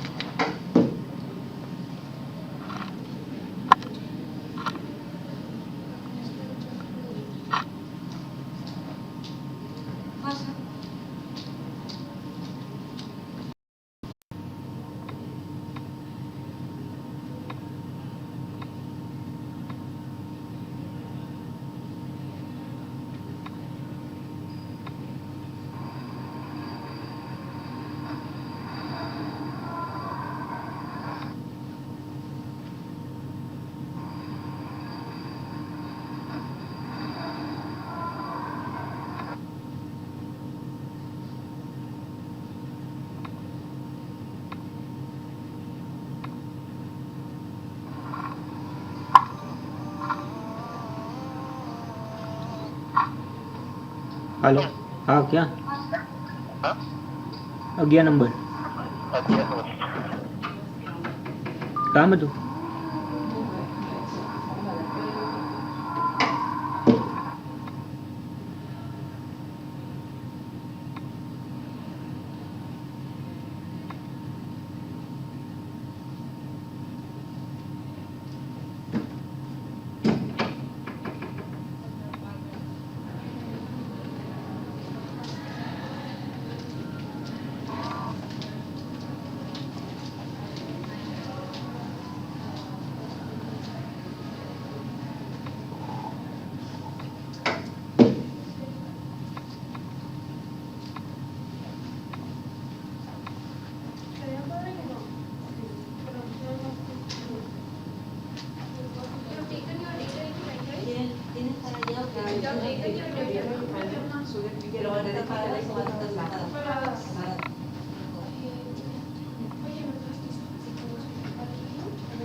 It is there in PPT, that's why it is not opening. You just give us videos. It will open in laptop. Yeah, sure. You just give us the link. Link or video copy. VLC. In VLC, you have video? In link? No. You have VLC here. I don't have the link. Oh. Which video you want to click in? Do you open it in your laptop Yes. only? Yes, it is there in your laptop. Show You just open it. Yeah, okay. We don't have the link in the laptop. No problem. No problem. The video is inside. Yeah, inside. We'll take it from pendrive. Pendrive is there. Which video we want to play? Show me. I can download it if you want. Do you have internet? Yeah. I can download Sure. it. But your YouTube downloaded and not the. Oh, no, good. No, never mind. Sure, you just show us. Which video? Where the video is? No, not in PPT. Not in PPT. Oh, okay. Yeah. Wait.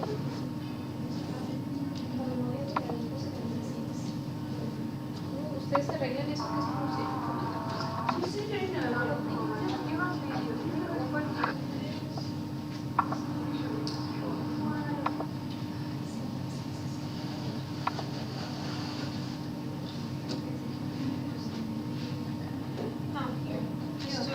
Which one is the video? One minute. This one? Yeah.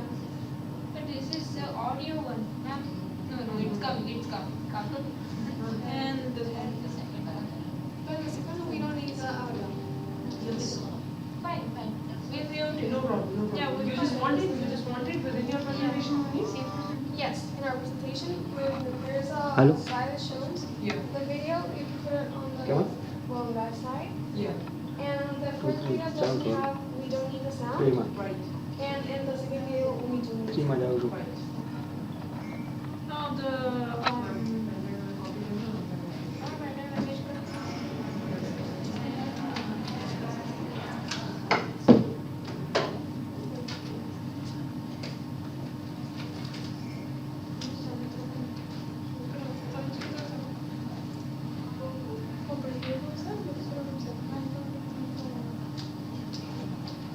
podemos escribir aquí quiénes son. This is yours? Yes. Okay, fine. You have to check your. Can we write in here? And this is also yours? No, Yeah. it was here. Yeah.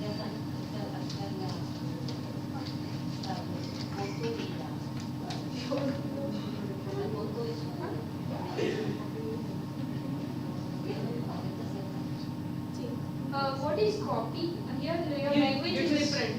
Language is different. Can you copy just it into a pen drive? No sirve the cloud. The keyboard doesn't work, so maybe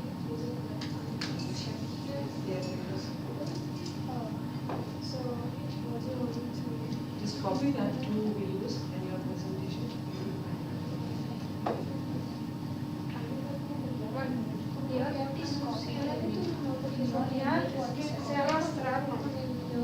What do you want to do? I want to copy your this video. For the trial.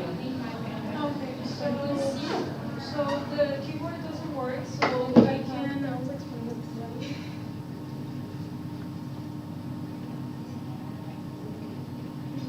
Now it is. Yeah.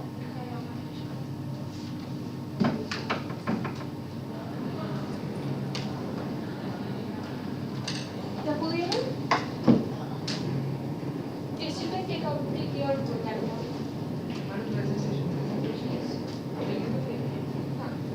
Yes, I have taken. Presentation I have taken from there. Is there a camera? No.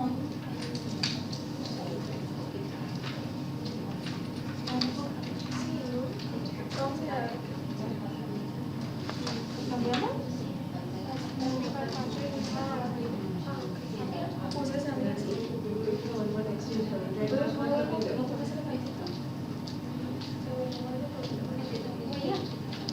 Memory card आपके पास दो है जैसे वहाँ से हमें कहा गया है कि एक सेशन के बाद जैसे दो मेमोरी कार्ड हैं जब तक एक चल रहा होगा तब तक दूसरा वो पेस्ट मार रहे होंगे और जब तक वो हो जाए तब तक ये देके फिर से वो लेना है तो वेट नहीं करना है देने का वहाँ पे वो तो अभी ये कैंसिल हुआ इसलिए हम कर पाए तो आपके पास है दूसरा वाला अच्छा ठीक है तो आप वैसे करेंगे हो गया ना ये हाँ इसको कौन करना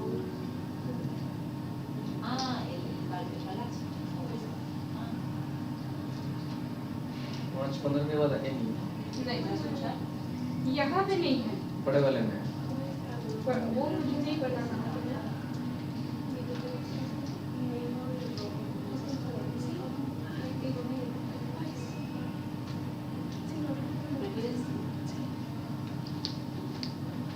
Muchos pantalones, muchos zapatos y no camisetas. Ay,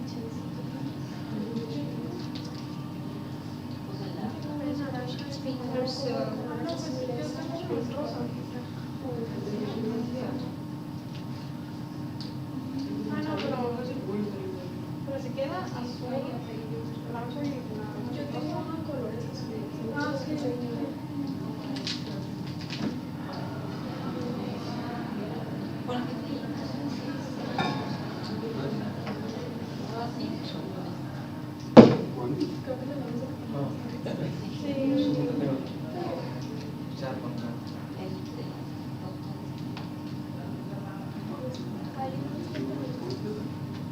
मैंने मेरे पास नंबर ही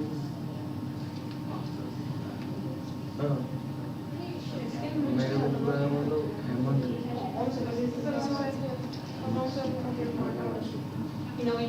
मेरे को और उसको विजय हाँ मैंने बोला यहाँ पे सिचुएशन जो है मेरे 7:30 बजे पहुँच और 5 बजे तक अलग है और 5:30 के बाद 10:30 रात 10:30 बजे तक अलग जगह है भाई लोग टाइम में क्या है क्या सिचुएशन है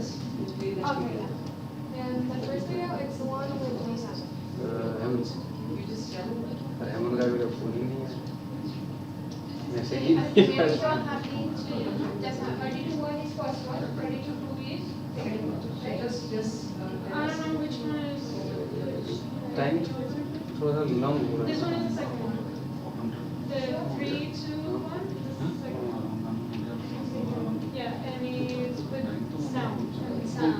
And 3, 2, 2. हेल तो जो first Vice versa, right? The first one with no sound. No sound.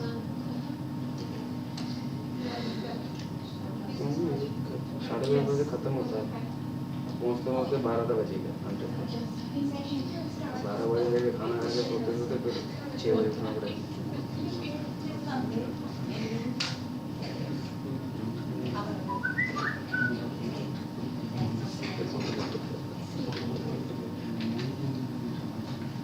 Tenemos una hora, no tenemos 1 hour? Yes. Means 1 hour means क्या late? we just left with 15 minutes. What? After session is of 1 hour, we will start from 4:15 to 5:15. Now 20 minutes are 50. 50 you can start in earlier, you can do rehearsals also. हम उनका क्या response आता है देखते If you want, if you want. No, they have to. No, tenemos 1 hora. हैं। Okay. बीजे तो कुछ नाराजी है, The panelists, बीजे तो कुछ नाराजी है। No, they don't have panelists. घर कब जाऊँगा, क्या करूँ? Both of you can speak for 10 minutes. Yeah, each one of you. You can what? 15 minutes. The time period is 15 minutes. Video? no, you cannot do it in 15 minutes. 20 minutes. They have 1 hour, right? Yeah, but we just have to go for certain things. Like we're having a question and answer discussion session will be there. Discussion session with the audience. With the audience. We present at the same time. So Yes, they do it at the same time. at the same time And only. they have an hour, and they have an hour for the questions. Sure. Yeah. If you are presenting together, Yes. then you are having 30 minutes. No problem. Thank you. Yeah. If you want to read separately, that is also fine, that is 15. 15. If you want to do together, that is okay. Right. Thank you.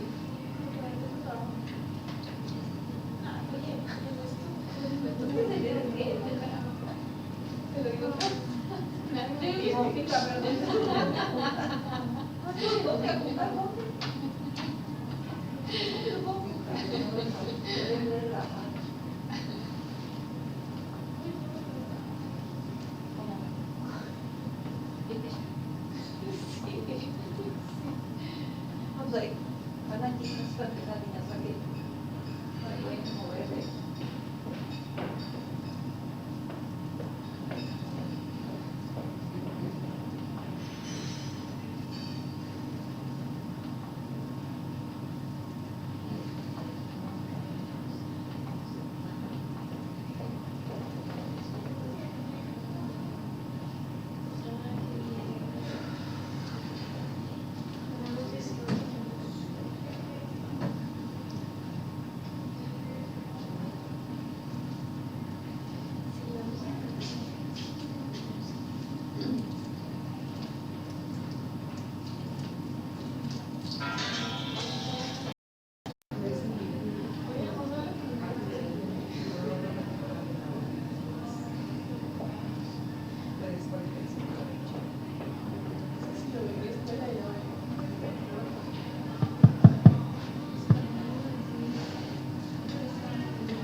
Hello everyone, good evening.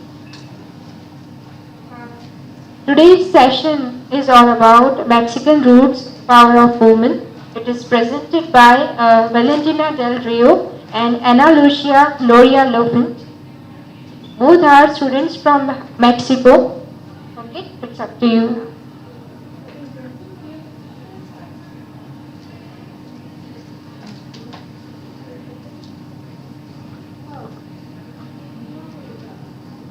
It's right and yes, we are. Yeah, you start.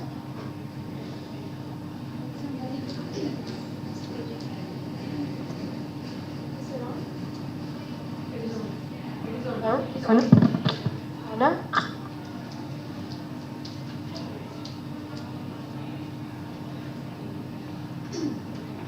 Nowadays, we know less and less about cultural indigenous groups. It is increasingly common to see that modern life has pushed away these ethnic cultures. But we should know that to succeed in life, we have to know about our past. Good afternoon, my name is Ana Lucia. And I'm Valentina, and we're so happy to be here. We come from Mexico, a country very far from here. And we are so proud to share with you that Mexico is a very, very culturally rich country in the world. Now, we would like to introduce in our presentation with a beautiful phrase from Jonah von Goethe. Okay, so blessed is the person who fondly remembers his ancestors, who gladly talks about their actions and their greatness, and sincerely happy sees himself at the end of such a beautiful road. Okay, so we're going to talk about a little bit about Mexico. So you can see. Okay, Mexico is located in North America. And it covers 1,049,445 square kilometers. Mexico is the 14th largest nation in the world. So here you can see a chart where it says that indigenous live under worse conditions than the general population. So the orange one is the indigenous people, and the gray one is the general population. And the first one is on the topic of poverty. We can see that the 73% lives under poor conditions, and the 46.6% of the general population lives under poor conditions, which means obviously the indigenous people is more poor. Now, the second chart shows that the lack of access to basic services in home it's larger in indigenous population than in general population. And in the housing built from inferior materials, we can see that the 30% are the indigenous people and the 10% are the common people in Mexico. So we can see from the chart that the indigenous people live under poor conditions. This is a map from Mexico showing all the ethnic groups located in the country of Mexico. We're only going to speak about two. And we can see that they're like more centered in the southern part of Mexico. Tarahumaras. Tarahumara or Ramari means those with light feet. They are known because they move a lot. They go from place to place, from cave to cave of the mountain range in Chihuahua. It's located in the northern part of Mexico. So, the Tarahumaras, they call themselves Raramuri, but when the Spanish people came to Mexico to conquest, they changed the name probably because the pronunciation was too hard or because they thought it would be a good name for them. So now we know them as Tarahumaras. They live in a very low temperature area, that's why they use a lot of clothes. In the trajectory of movement, they leave behind items and domestic products to others to use. They leave everything except their animals and clothing. That's why the etymology is light feet. This is a video of their myth of how they think the world was created. All started with the moon and the sun that live along disguised as children. They were dressed with palm leaves and they lived in sacks made of sticks and mud and a palm roof.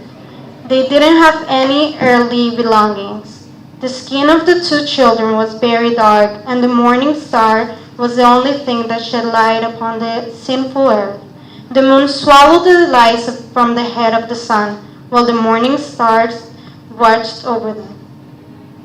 Soon afterwards, hundreds of Tarahumara Indians did not know what to do in such a darkness. They could not work, and they had to hold each other's hands to prevent them from tripping down the rocks and falling off into the canyon. One day, they healed the sun and the moon. They started to shine with a bright light. Then there was a flood, and a boy and a girl, both, Tarahumara Indians went to the top of the Lavanchi mountain, south of Palinach.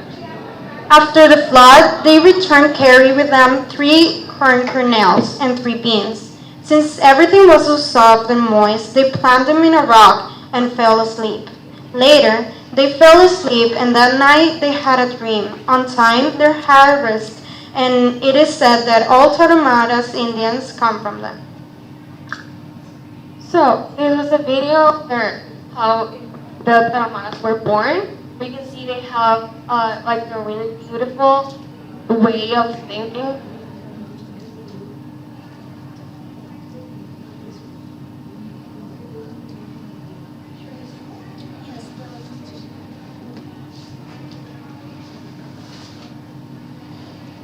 Okay.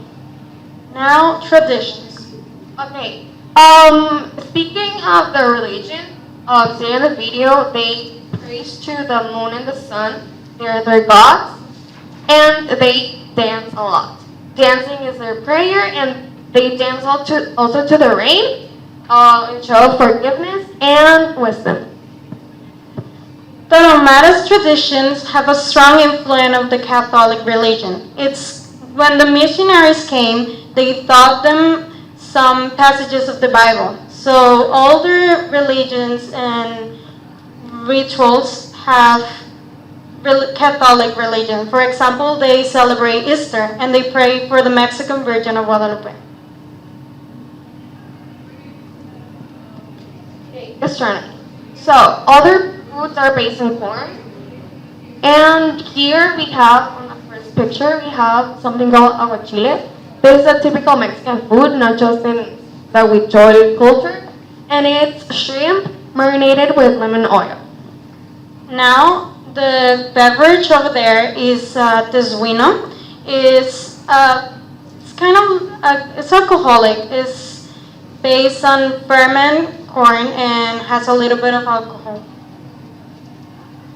Vestment. Vestment. Women use a lot of skirts, and both women and men use a white skirt, a white t-shirt made by them, and men use this tie on the head, representing the colors of them, and yeah.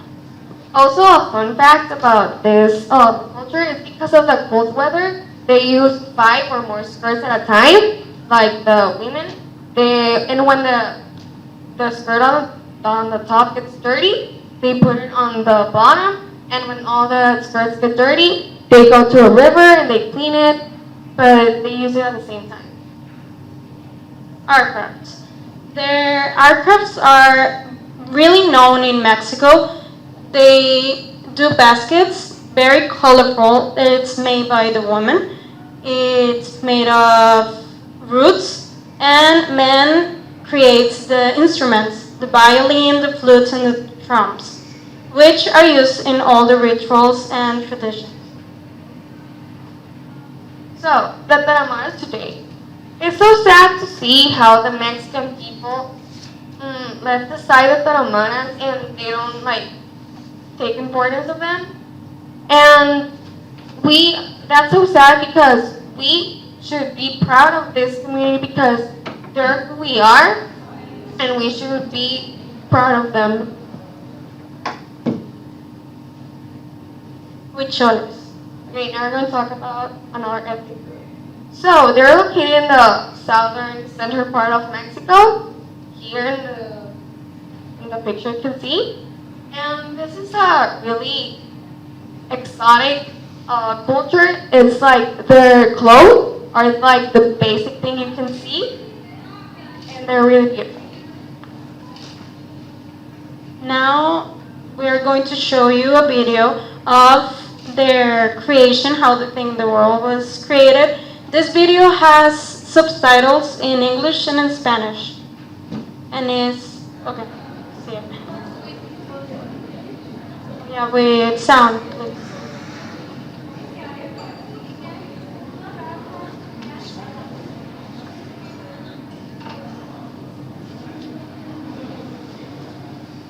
There's no sound, but can read the subtitles. Can you put it again, please? Ewa pejo haja wasu utsi hikaseka hati huku.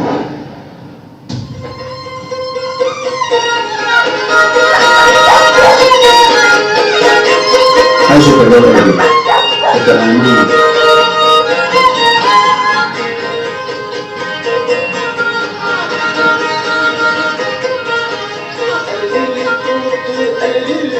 Meta tutatu ci hapal ka ale. Keu iwo tuwe, sabi tunungu tutawadi hawai kadege. Kurusha ne iwo tuwe, ni yote ne hayawani eno ne hetse. Ikununu tukuhuku tani iwo tuwe, tamusha katejeya kia muda kuniwe. Ayo pejo lagi. Kita anu. Ya soy yo nada ku, yo soy kata soy lawo. Tatu cijan tara gawe. Mai kali cere.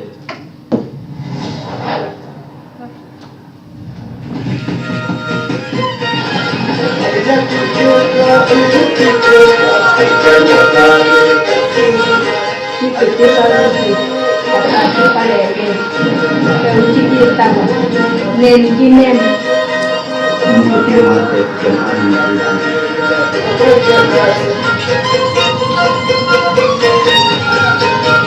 kamu tidak main kena menghapiri patenta redo. Dulu kita kena yesuan, tapi termasuk kalau kita hai.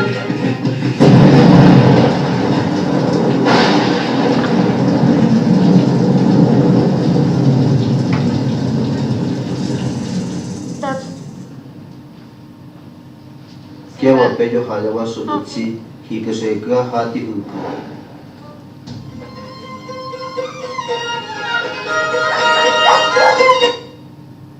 Thank you. So as it on the video, we can see they such a really colorful and with really a lot of expression on this culture. So now traditions. They have this ritual where they consume peyote, which is it's a way to dream. They dream and they connect to their God and they express all these emotions. They see like these colorful drawings and stuff, and they put it in their art crafts. Yeah, the consumption of peyote is on children in the ages of 4 to 5, 4 to 8. So when the children consume peyote, they can see their gods through all like color lights and create their art. Gastronomy. Here. The first picture is called the machal. It's a very common dish. This is like a daily dish. And this is guachales. These are the guachales are like really rare. Like you don't eat it every day. And this is the Tescuino. it's the same beverage of the on the little mats. Vestments. Okay. The vestment is what they represent of. And the women, they use very casual things like a dress. Maybe they do it. And the men are the ones that use very showy clothing. They use a shirt that is open to the sides and a thing that made of wood and a tie in the neck, a red tie in the neck, which both genders use it, and they have a special hat made of wood also, and it has like it has a special touch depending each person. You can decorate it with wings, flowers, leaves, whatever you want. Art crafts. Like I told you before, All their art crafts are the visions they see consuming peyote. Like the first one is they basically grab any material and they decorate it with stones called chaquiras. They're very colorful, as you can see, and it's a way they express their feelings, their emotions, all the feelings they felt during the consummation of peyote. And also the Huicholes tell their stories through their creations. Everything they feel, everything they live, they represent it in their art, and they use animals and nature features to represent them, such as trees, mountains, animals, everything related to nature. Huichol today. Huichol is a community that still lives the same way they did 1,000 years ago. They don't have houses, they live with no electricity, with no education. This is because Mexican society has pushed them so far, like so bad. They have to protect themselves, their culture, their tradition, their rituals, everything. And being aside, it's a way to protect themselves and how they feel and not being discriminated so much. And the government also doesn't help in the generation of the Huichol. The government is trying to destroy their village, building houses for Mexican people, and that's why the Huichols are left aside because they're preventing it. So yeah. Now the power of women. We are going to show you the role the woman plays in the indigenous communities.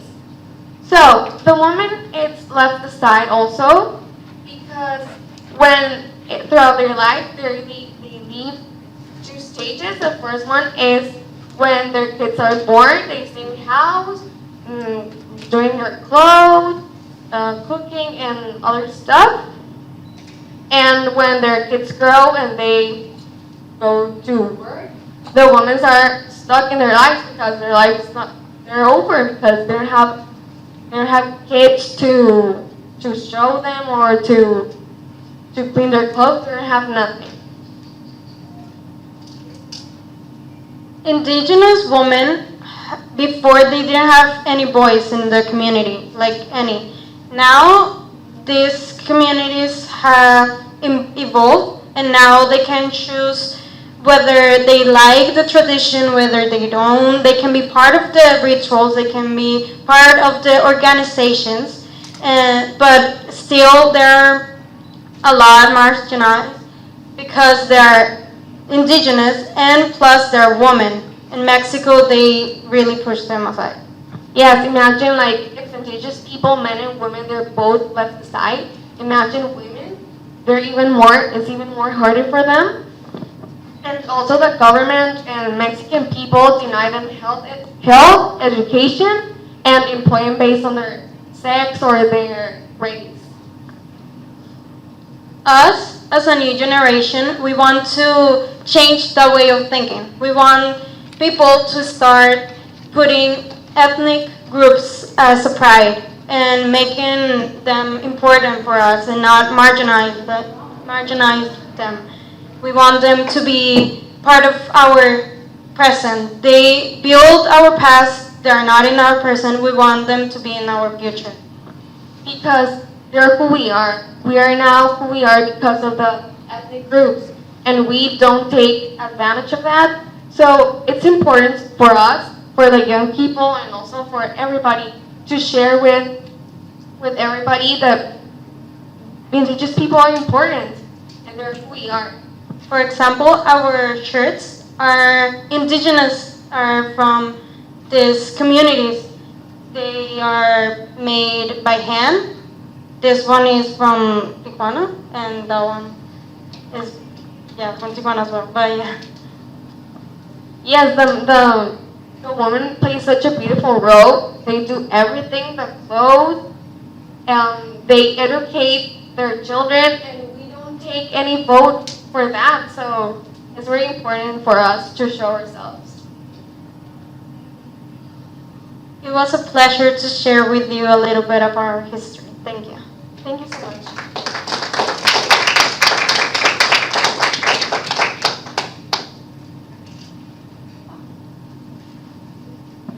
First of all, thank you so much.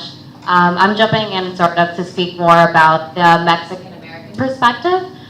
So I know you guys talk about more about the indigenous culture in Mexico. I'm going to elaborate more about the Mexican culture in America. Me being a daughter of two immigrant parents, so I can probably talk about similar sort of cultural aspects to the indigenous culture in Mexico. So both my parents were born in San Luis Potosí, which I'm sure you guys are familiar with, and they were about 18 or maybe 20 when they came to America.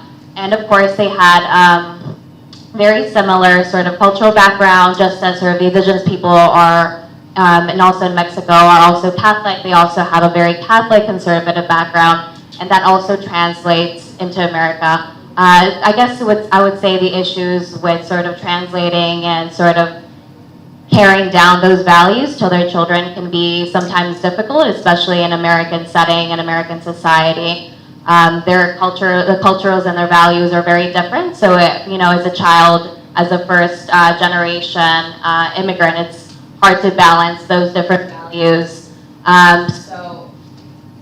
Just to sort of elaborate on that, I guess you could say it was very different growing up, especially when you speak two languages, Spanish and also English as well, especially in schools when you're sort of told to assimilate and to speak English only. I spoke Spanish at home, but I spoke English at school, so it's trying to balance those things as well, and trying to also carry on the culture of the food as well. I eat Mexican food at home, but I also like burgers on the side. So there's different, very different values that you sort of carry on, and sometimes they can sort of butt heads with each other, right?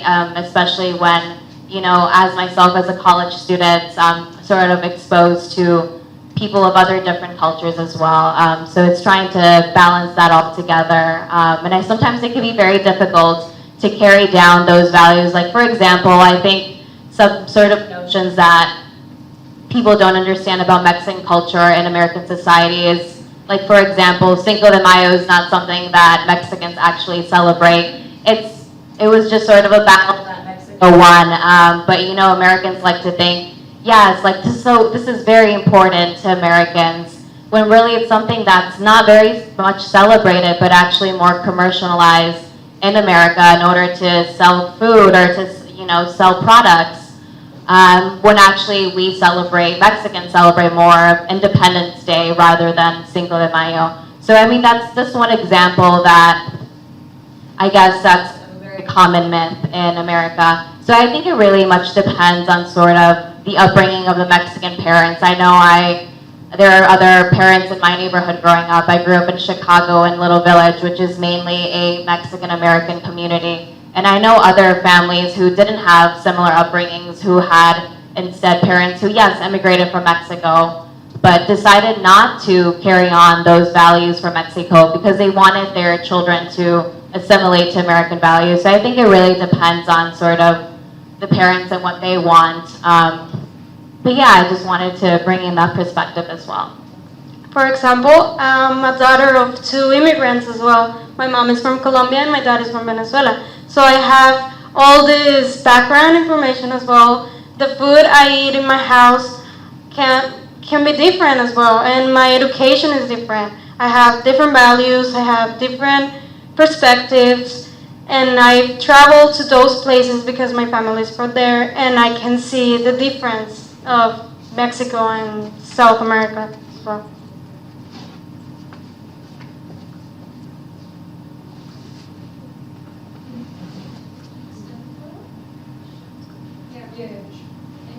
From audience, anybody wants to ask the questions to speakers? I have question on the perspective of women, in terms of what are you doing to deal with that? I have a daughter, for example. I want to make sure she's empowered, she has a good self-image, and that's strong. It's hard, first of all, to be Mexican. Secondly, to be Mexican and female. How do you do it? What advice would you give to women to be strong, powerful, intelligent as well?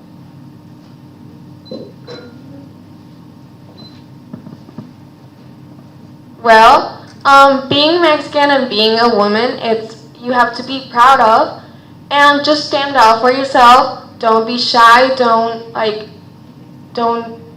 take something for granted. Just say what you feel and stand up for yourself.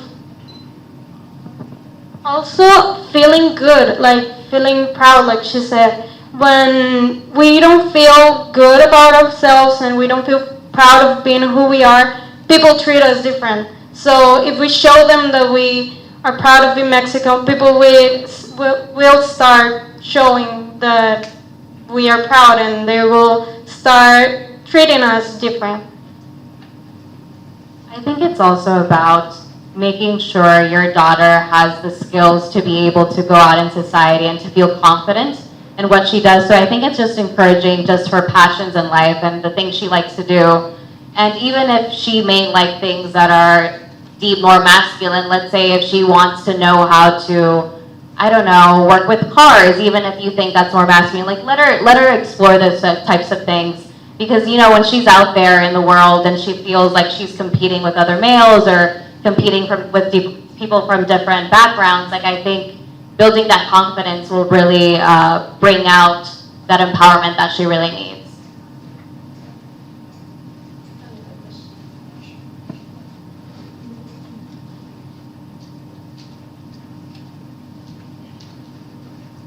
Thank you. Hi. What do you think? What is the most important value about the Mexican culture with the Mexican people? What is the value, the most important value? I think it's humility, because we show humility. They are who they are. People in Mexico, they grow. They use like modern things, but the indigenous people, they say what they believe, and they're so humble. They don't need to show off anything. They just do whatever they think it's good. Can you tell us about how the Tarahumaras live? Where do they live? I know they live in Chihuahua, in the north, in the Sierra, but do they live in houses or they move from one place to another? They move from cave to cave. It's a constant change. They change from one place, they're nomads. So they change from one place to another. And people change. That's why they leave things behind. So the other natives can use them and be useful for them. Has happened the same with the Huicholes, or? No, with the Huicholes is different. They stay in their place. They build their whole life, and like the Tarahumaras, they move from place to place, and the things they use in order to cook or to clean things, they leave it there for the next group of native indigenous people.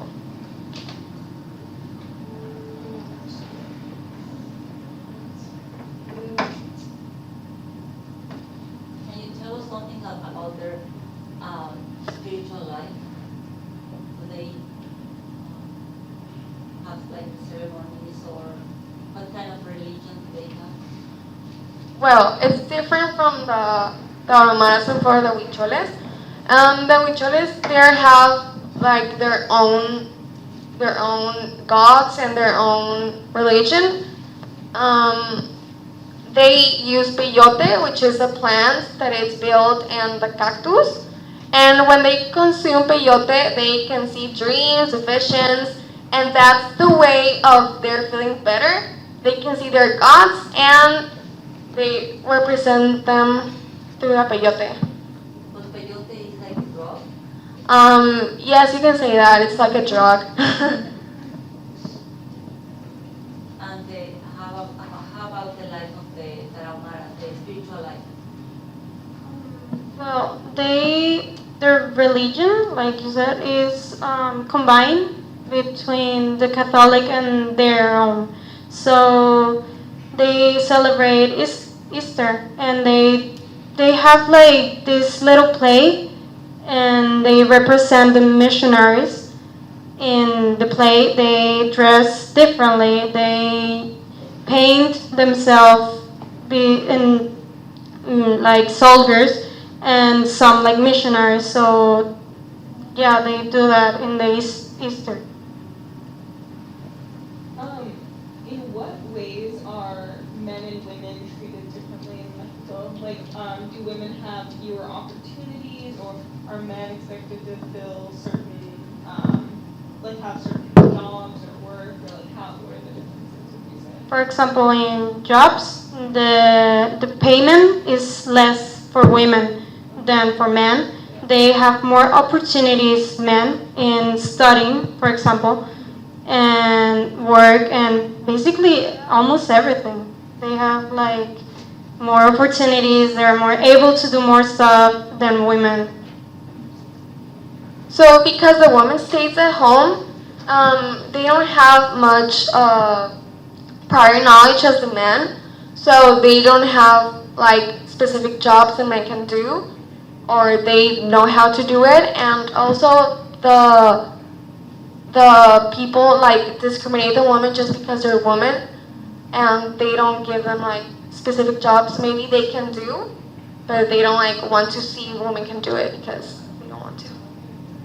And it's very common that in Mexico society, the woman stays at home, like Valentina said. They stay at home, and it's really rare a woman succeeding, like in studying, for example. When a woman like has a degree, a higher degree, it's really not discriminate. Well, it is discriminated by others women who doesn't have that degree, because it's a machista society.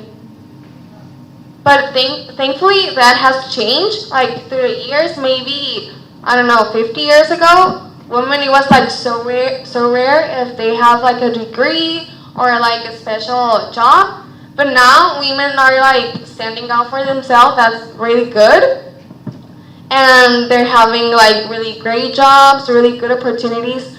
Thanks to like we started to stand out for ourselves.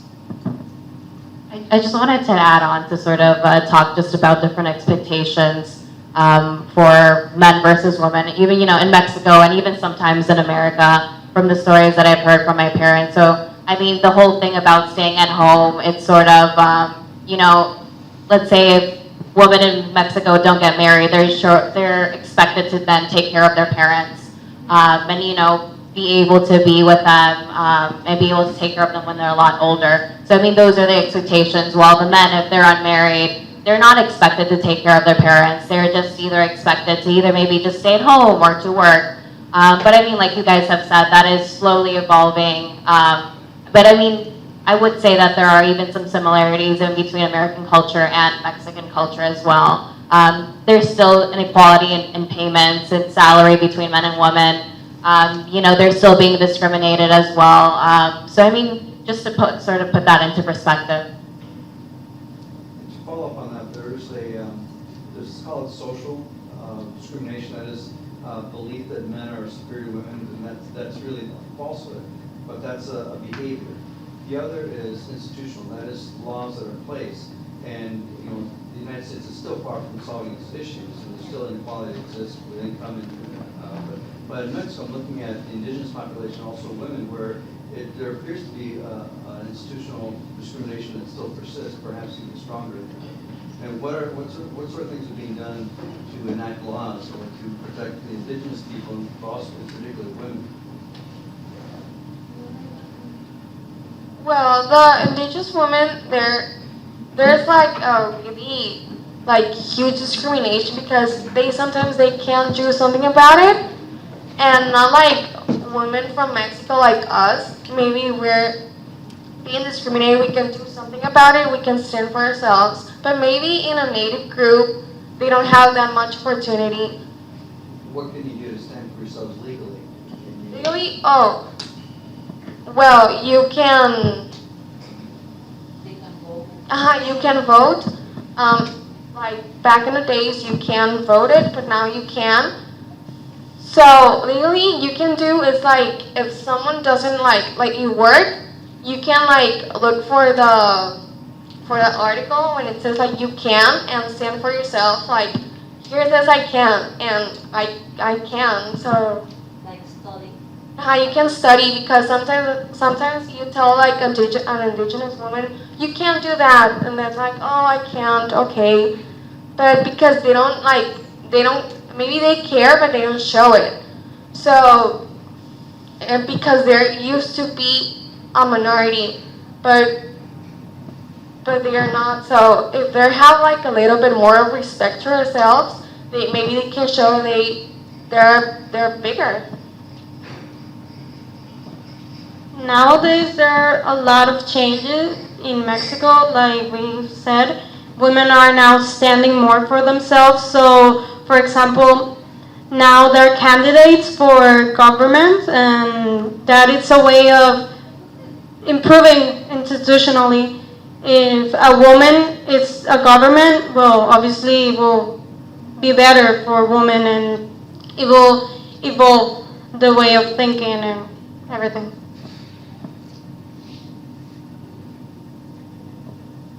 This is kind of a broader question, but I was wondering, in your opinion, what you think the biggest challenges or issues are in Mexico. You know, like on the news, you may hear about like drug wars or human trafficking. But I was just wondering, like, in your opinion, what the biggest issues are.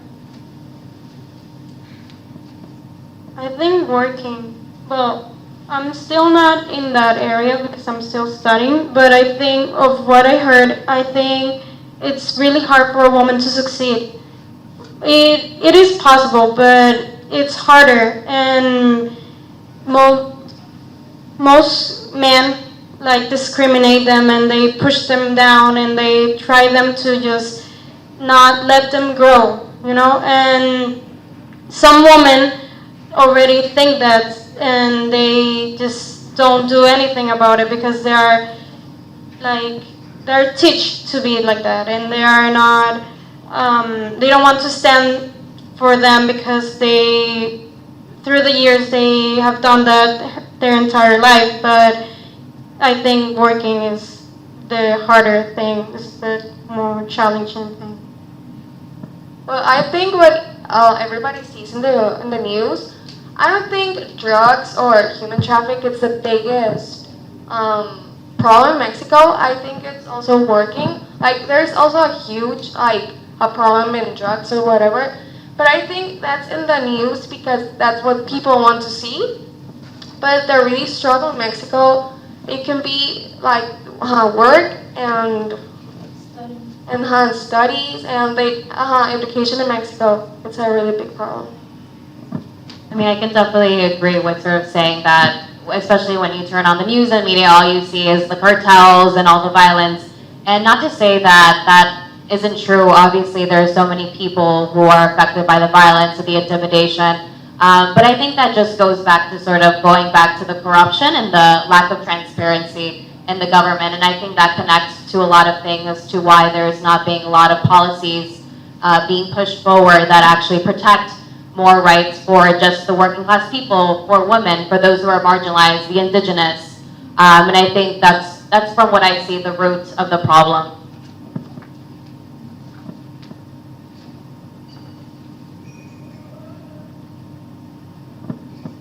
Another thing?